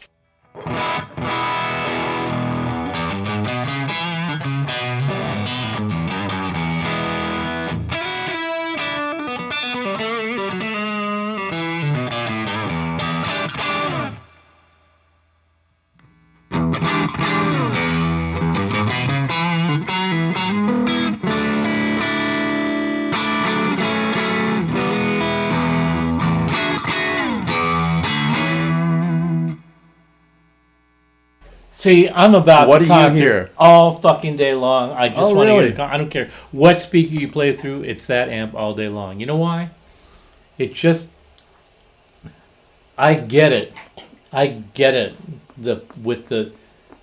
But here's the deal: what people objectify as the Fender sound, that big scooped mid and the top and the bottom, that didn't define the original Fender sound. That came later. Well, you use those amps for that. It's just like, you know. And that's where it became Fender finally getting to the point where, okay, we went from the tweed to the brown to the blonde to the black, or was it blonde for black, brown first, and then blonde, and then black, whatever. These were luggage cosmetic in large part. The difference from era to era had to do with luggage trends as they did electronic designs. They were evolving the electronics a subtle way, but more importantly, they were evolving the cosmetic design in terms of But popular. here's the thing, though. Look at tweed amps. They followed the design of luggage of the time, and then when they went to the colored vinyl, they followed the fashion mores of the day, and then when they went to black, same thing. They evolved the cosmetic appearance of the amplifiers to match the design trends, the fashion trends of the day, which makes perfect sense. So the design changes internally were very subtle, but as we've learned over time, those little subtle changes had huge impacts on the tactile behavior of the amp and the player, and by extension, the player's inspiration to play a certain way as a result of it. Mm-hmm. So I feel like the tweed amps are not of great interest to me because I thought that they were kind of sloppy and ratty. I appreciate the behavior that they sort of envelop, but not my thing. The brown and tan thing, yeah, the harmonic tremolo was kind of cool. It wasn't as cool as a lot of people make it out to be, and thought it was fine, and blah blah blah blah. And the blackface era, well, there's a lot of variations in the transition from the light colored vinyls to black, and then to the silver panel, the drip edge, that were the Fender company in transition, and the design ethos of the amplifiers in transition from Leo's sensibilities to engineering guys going, it should be cleaner, it should be this, it should be that. And so now the company is owned by investors, and they're bringing in technical experts, and because they don't know shit, they're saying, oh, the amplifier should do this, they should be cleaner, they should be this and that. And that becomes what people think of as bean counters, taking shortcuts and stuff. That's not really true. Don't go away. I haven't answered your question. Mika-chan.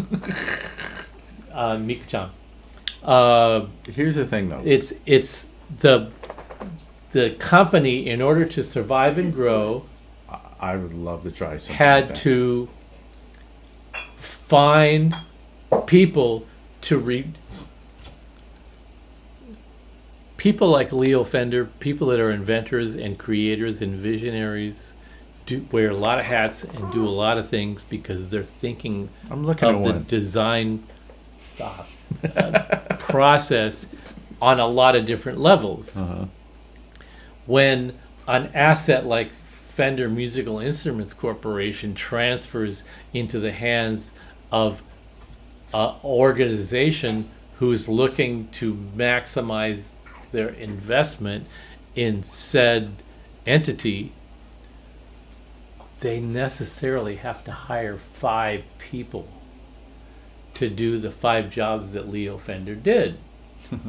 Not because he was such a workaholic, but just that those areas of expertise were interconnected. And there wasn't any way for him to separate them out and say, you do this part, you do this part, you do this part, you do this part. It was, he was doing all of the vision part and would arrive at a design, and then they would break it down to the manufacturing processes. You make the cabinets, you make the chassis, you make the guitars, you make the pickups. That's a totally different thing from taking a visionary design ethos out of the mind of one person and trying to parse that among people that could manage that. And those people then have to create a committee where they communicate with each other, and unless they have a directive from the top about what they're doing, they're all going off in their separate directions and then competing over whose direction is going to be the overriding, deciding direction. I remember. Now we're at the position where Fender was in 1965, 66, where they're transitioning into new ownership. We're still at the position where there's one psychopath that wants espresso in his margarita saying, there's a way to parse this out and compartmentalize in it, but due to the economy, due to the circumstances in employment in California, and due to all these various factors, there's no practical way to parse it into separate little entities yet. So as long as we've been in business, there's still this thing where as long as one psycho is willing to go past the confines of normal retirement and say, I still love this job enough to do this, it takes away the impetus of finding the people to replace that person. That could be a dangerous, risky sort of proposition, but that's the way it is right now. So what we find in the transition between the concert and the Silverface is there are these subtleties that just sort of got disposed of because they were in the inconvenient truths about the behavior of amplifiers that guitar players hadn't really glommed onto yet. They didn't really discover that pre-CBS or post-CBS meant something until guitar players really started to zero in on what Amanda calls... Well, who was the first guy to do that? I think it was probably Clapton. I think it was before that. It was before that. I think. But who was it who went, hey, I want that rather than the new one? Well, I think it was probably a lot of people, because I mean, if you think about the people that were at Muscle Shoals, if you think about, but they weren't in the press. Like in order for that stuff to get disseminated, is like, okay, all right, here's the trick on this record. You need to have this thing instead. No. It's different than that. Go look at Booker T and the MGs playing in the UK, playing in Europe. But nobody in the MGs ever talked to any, like nobody ever got interviewed from the MGs. I'm didn't talking get about interviewed, but Booker T and the MGs were a studio band doing a lot of the chess record stuff. Totally, yeah. Right? When the Beatles hit big, the record company went to them and said, we're sending you to England, go downtown and buy some suits and I'll get some haircuts and shave. So that was Brian Epstein. We're sending you to the UK. And stop eating on stage. And you look at Booker T and the MGs in Sweden, in Switzerland, in France, in the UK, they're killing it. But they're wearing these suits with this collarless, collars. Oh, you're talking about Booker T and the MGs doing that. But they're killing. They're absolutely they're killing. Always killing. Thank you. But they're playing through Marshalls for the first time. And then they come back to America and they're like going, they had these strange amps over there and they were a little bit unwieldy, but then they come back and they're like playing through the stuff that, listen to the bass player. Listen to Duck Dunn playing through a Marshall half-stack in England.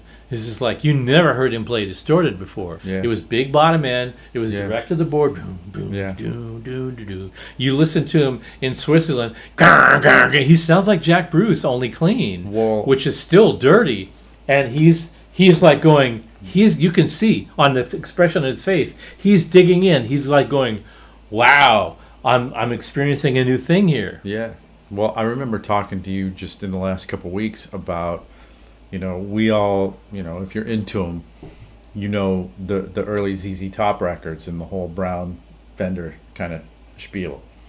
But then that live at Rock Palace, or however you say that, live in Germany, that record, ZZ Top playing in Germany, they're playing through Marshalls over there.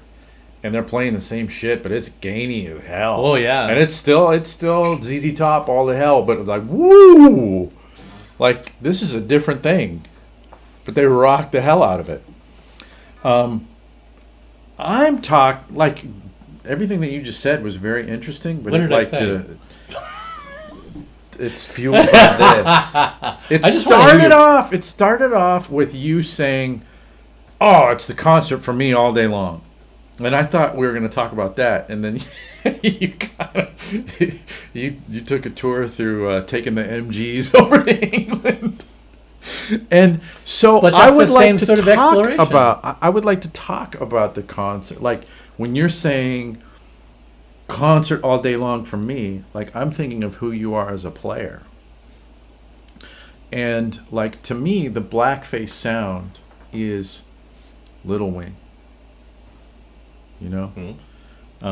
It's certain bits of Stevie Ray Vaughan, the early stuff. And when I think of where you're coming from, like, you're really like from this tighter rock kind of sound, not this pretty sparkling clean kind of thing, and. Well, And we also have these amps set up like I've never set this amp up like this in my life. Like really using the power section like this. Mm-hmm. I was always used to using the blackface amps. It's more like A pedal, here's the clean sound that I need to play like a gorgeous clean thing, and then it would always be like the difficulty of trying to get some sort of a pedal to round the top end of that shit off. Okay, do that. Do what? Go back to like what I'm kind of used to. Just set it up to your normal settings. I don't remember. All right. It's been forever, but like this. And then which cab? Let's just leave it there. No. Yeah. No, Which is that's good. I want the CTS speakers. Yep, it is. That's the It's there. CTS. Yeah, sound. yeah. And then this is, the Oxford. Yeah, that's the Okay, Oxford, so yeah. we'll be in the CTS. We're gonna switch off for a sec, and this is Joe's preferred super reverb amp setting. And by the way, like I said before, we don't have the reverb turned on. That'll add a little That's bit true. of upper mid-range quality to the sound, but it also adds more reverb that we don't really need. So we're leaving it off for right now.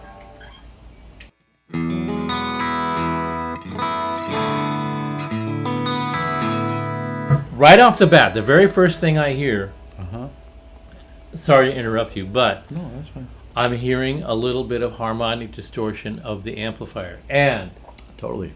we get this from customers a lot. I have a really clean amp, but when I put it through the power load, I hear distortion. Because you can. It's low volume, and now you can dig into the strings a little more, and you hear the Steve. harmonic distortion of the Okay. amp that you don't normally experience when you're trying to lay back because the amp is so loud. So I think most people who are still here are experienced players and everything, but I like to talk about this. I remember, the early days of learning how to get a workable sound in a live environment, and it was fucking brutal, I got my deluxe reverb, and I would go out there and I would play it like on a completely clean setting and wonder why I disappeared, This thing that we're playing, when you're like, oh yeah, I hear harmonic distortion, what I learned was, no dude, like, here's the thing. If you don't have that, the second the drummer starts playing their cymbals or hitting that snare, your gorgeous clean, it doesn't matter how fat it is, like, there's no girth to it. It's just going to sound like toink, toink, toink. Yeah. You need that harmonic Yeah. distortion Yeah. in there. Yeah. It's like when I finally discovered that, it was like, oh. But it still sounds clean. Everybody's going to go, oh, I love your clean tone. Yeah. I'm like, oh, really? Listen. Yeah, it's ratty as shit. It's ratty as shit. Totally. Yeah. All right. So, more super?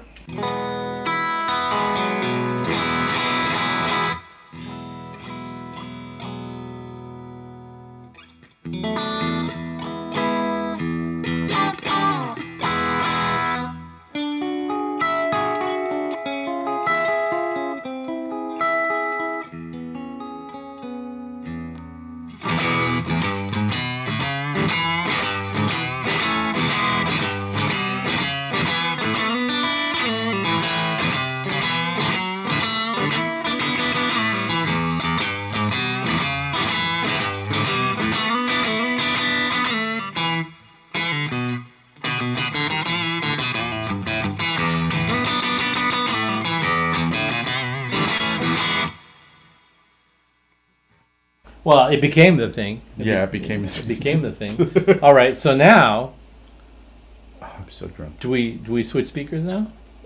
Or should we play the concert, the same thing? And that's The concert with the CTS? which is that same. Go to 3-1. And I'll fuck my way through Pride and Joy again. Yeah, let's try that. This is the concert. With now, I have to turn the gain down. Amanda, yeah, toink. That's the best sound for that kind of thing. I have to turn the volume down now so that it's more like the Super to get that sort of cleanish sound, right? Mark, I'm going to answer your question, buddy. So when we're playing the concert right now, we're using the normal channel, okay? And on the Super, we're using the vibrato channel but the reverb's turned all the way off. So there's no amp reverb on any of these right now. Right. So I turned the volume down on the concert so it would play cleaner. Ooh, but that's pretty low. Oh no! Oh no! Wait, I'm looking at the I'm wrong on channel. 6. Okay, you're on 6. Is that All right, okay? cool. Yeah, let's try Okay, that. so this is the concert going through the Super Reverb speaker. yeah, IR. CTS. Yeah. All right, here we okay. go.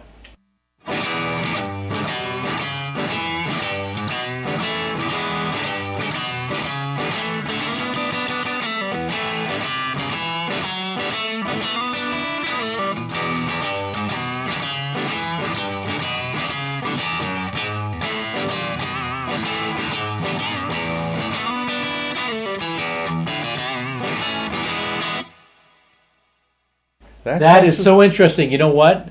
I saw the Fabulous Thunderbirds play at the Whiskey in 1983 or 4. Uh-huh. And Jimmy Vaughn had that sound, which was this ratted out, broken speaker, super reverb. But Is that the one where you got to work on the amp? Yeah. Oh. And it had that quality to it because he wasn't using a lot of distortion. He was relatively clean. And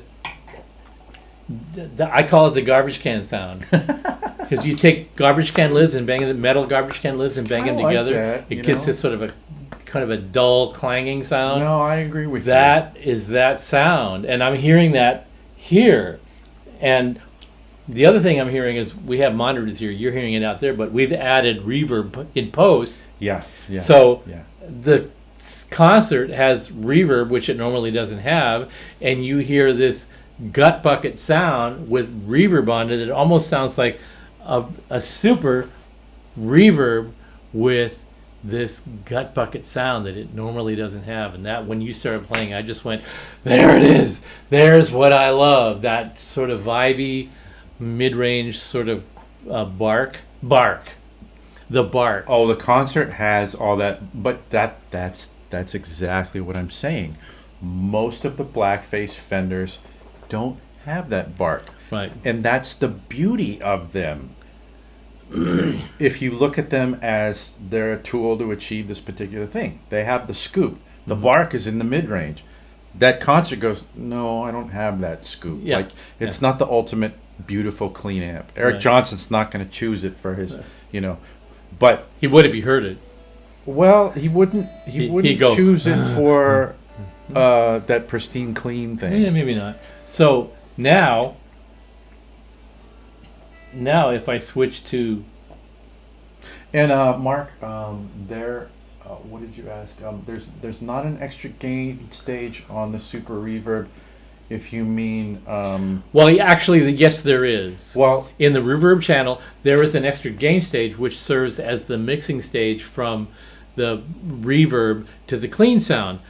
It has an extra gain stage, but it's compensating for a loss of gain in mixing the reverb and dry sound together. so let's do this.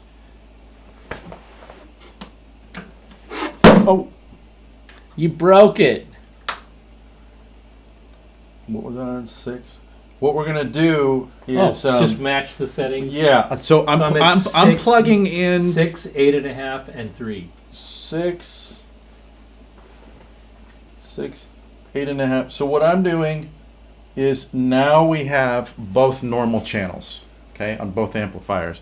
Now let's use the same. We have the same IR This is both normal channels through the CTS. Okay, well, IR. let's make sure that let's start with the Supra. So just I think you took the box. So switch, and just play a chord.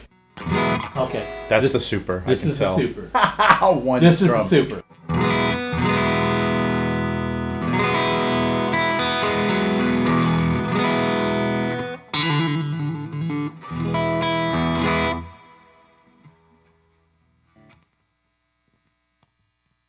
This is the concert set the same way with the same speaker IR, right?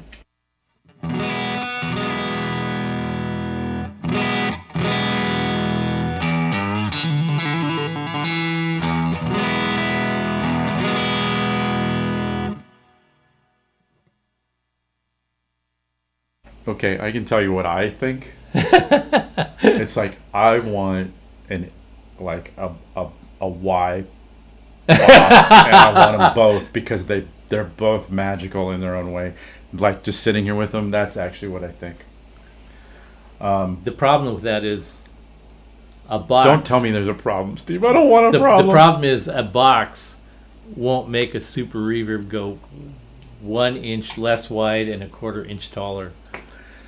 But I love them for what they Oh yeah. do. You know? Oh, I see what you mean. Because we're using IRs. I see what you're saying. No. I'm saying that the Super Reverb cabinet is 1 inch wider Yeah. and a 1/4 inch less tall. Do we tell you guys that? We Than the figured that out. concert amp. Yeah, Yeah. we figured that out. We popped them on the dolly to take them out to the car one day, We and I noticed it. glanced down. I was like, dude, Wait a because minute. we're going.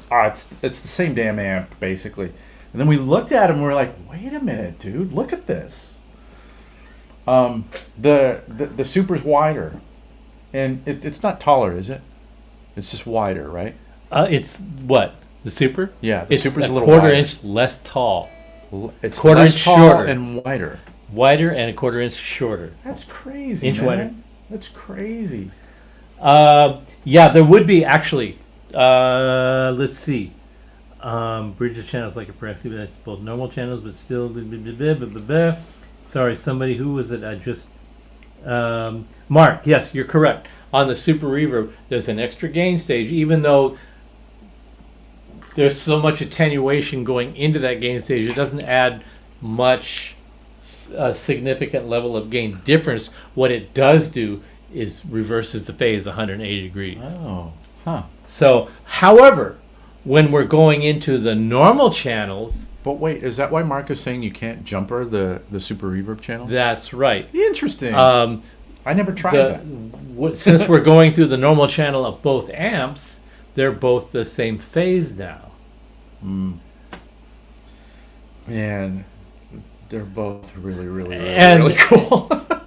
And talk about an effing rabbit hole. This is like serious rabbit hole. The more you talk about it and the more you think about it and the more experience about it, you realize you're like 47 levels down in the rabbit hole, and you know it's dinner time and it's going to take the elevator a half an hour to get back to the surface. there are in the Saarland in Germany, it's traditionally a coal mining town. They've spent so many generations coal mining in the Saarland that This?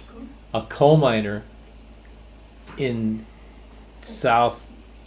southwestern Germany, Wow. they go to work at 4 o'clock in the morning, get on a tram, and ride the tram underground to the work I remember you telling me destination. about this. Work there for 4 hours and then come back out. So it takes 2 hours to get to their work site, 2 hours to get out, and 4 hours to work.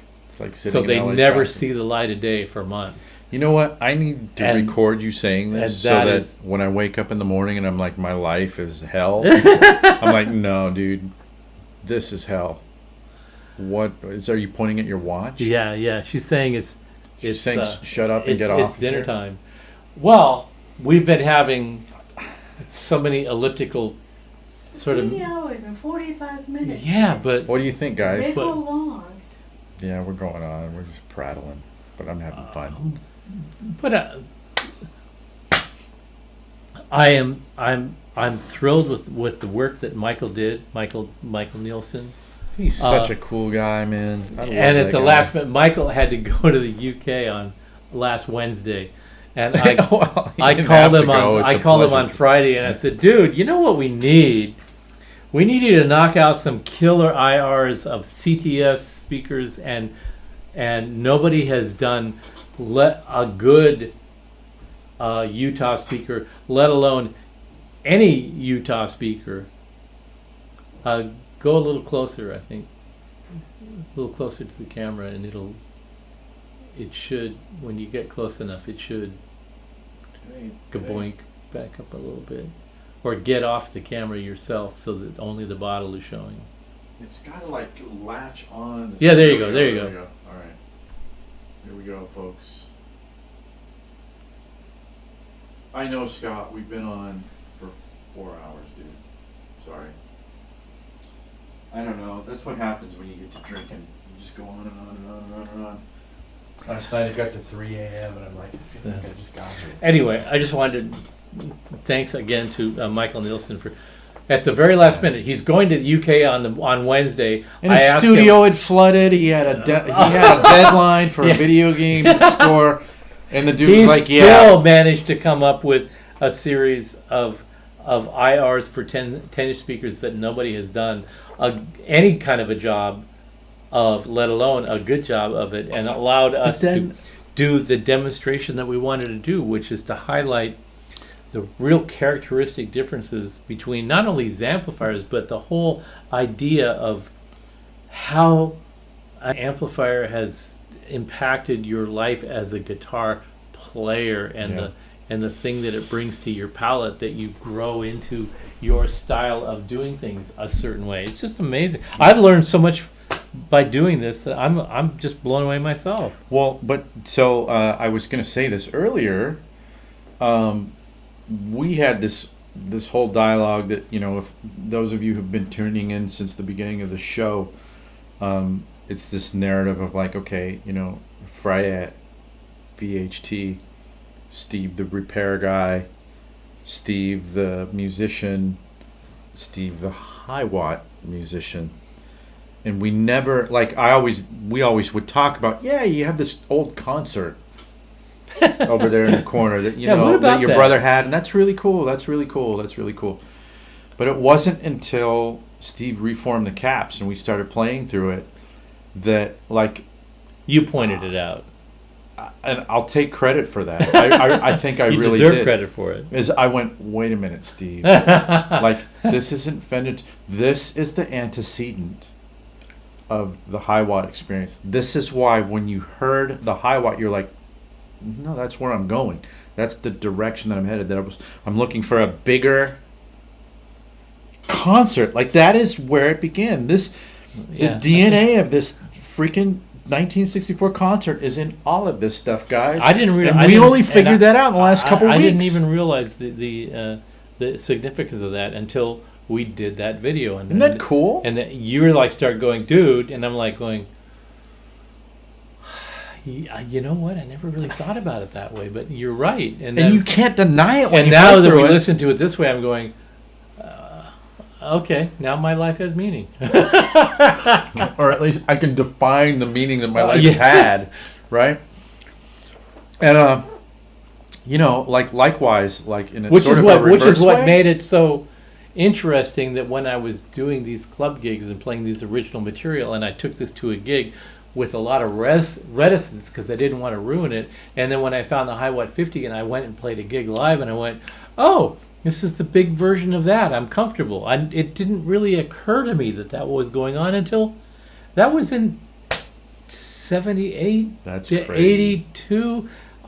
Now in 2022, I'm just like going, talk about a slow study. No, well, slow to maybe define what it is. But Maybe. You know, and I have to say, this has kind of been the interesting part for me is, and I kind of hate to say it. I wish I could almost say this on somebody else's pod. But, man, I feel I don't even want to say this because I sound like such a shill. What, you need a drink? No. Oh. I've had a lot of drinks tonight. And they've all been wonderful. This is the best of them so far.